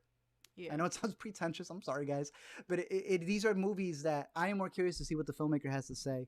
And now in the world of virtual cinemas, it's you have the ability to capture a lot more without having to rush from one theater to another, without having to sit there. And I know for a lot of people, it's not the same. And maybe that's why they knock them down a bit. But I still think it was a solid year. And above the lineup, what a fantastic Virtual Fest. They did it. The experience at first was like, oh, you know, the time, you know, it's 2:00. We got to start the other movie. It's like, well, not necessarily. You can press play at any point between 2 to 4:59, and you'll still be good for 4 hours. So it really did keep that like, oh, need to move on to the next one, but like not really. It still kept the energy. You still played at your own speed, and there wasn't much where we had to overlap. So I loved it. It did do the festival thing, and at the end of it, we didn't even end up sick. We did. Sleep deprived, sure. Sleep deprived, sure, but you know, boosted up on our vitamins. So yeah, you know? I'm gonna be staying up. I'm gonna still be rearranging this section right here because I'm looking at it. I'm like, why I got Rita on the third row? I can't have Rita on the third row. But we'll see. Zach, let us know. Life in a Day. Life in a Day. Which, if you have, what is it, YouTube Premium? It's on YouTube Premium. YouTube Premium. I guess that's another one. Yeah. We caught all the big ones for the most part. There's still a couple that we've missed, but I thought it was an incredible fest. Hopefully, you guys have been watching the previous streams and were able to tune in to catch this one. Again, recapping everything that we said from the beginning. Welcome to LME Streams, the new home for all the streaming stuff, all the copyright claims and freaking strikes. I say that now, and like, I don't even think this is wood. But like, I say that now. It's like, oh, it's gone. It's out of it. And then I wake up in the morning to another one. I don't want to do that either, but. Thanks for everyone who's been sticking around. Thank you for joining in the live stream. Shout out to everybody in the live chat. I saw somebody over here saying that they were getting again. Yo, I do not care what's in the message. That's another thing I guess to add for y'all who are still here. YouTube dings us if y'all swear in the chat because they think that it's me because I'm hosting the video, hosting whatever thoughts you guys have. Yep. YouTube sees that as me pushing it. Remember when we said that was not going to be a problem years ago? Yeah, we are in that new era of the cyber age. Yep. And so hopefully having this entire channel over here not only helps us in not getting screwed over by the algorithm, not getting screwed over by all these different things that they ding, but at the end of the day, just being able to have a channel where everything is on the same page in terms of streams, in terms of movie trivia live streams, just having a great time being able to discuss things with you guys. So again, starting next Monday, we're going to be going back to the regular LME Letterboxd Mondays. We will be doing, and at this point, because we're doing streams, we can do the Slam Dance one without it having to take over a Letterboxd one. Obviously, when it's a big festival like Sundance, TIFF, where we have 5 days to watch 70-something movies, it's a little bit different. Bless Slam Dance. Bless Slam Dance. And knowing not to put everything all in one. Yeah. You know? They're giving us, I think, 2-something weeks, 3 weeks. I don't even know. And they're going to be hosting theirs on YouTube, so that's going to be really cool. But yeah, hopefully, you know, these Letterboxd Mondays, all the LME streams that we got going on over here, you guys stick around for those if you are interested. If not, hey, that's why it's its own channel, right? Yep. Hoping to bring back all the LME videos because I know some people that's all they care about. And hey, that's cool. I understand it. So now with all the claims being out of the way, I really want to get back into that. Maybe A to Z, maybe hear me out. I don't know, you know? But we appreciate you guys for watching. Keep watching movies. Let us know your favorites from Sundance, what to look out for, what to catch up on with all the streaming services that we have out there. Until next time, we'll see y'all later. Take care.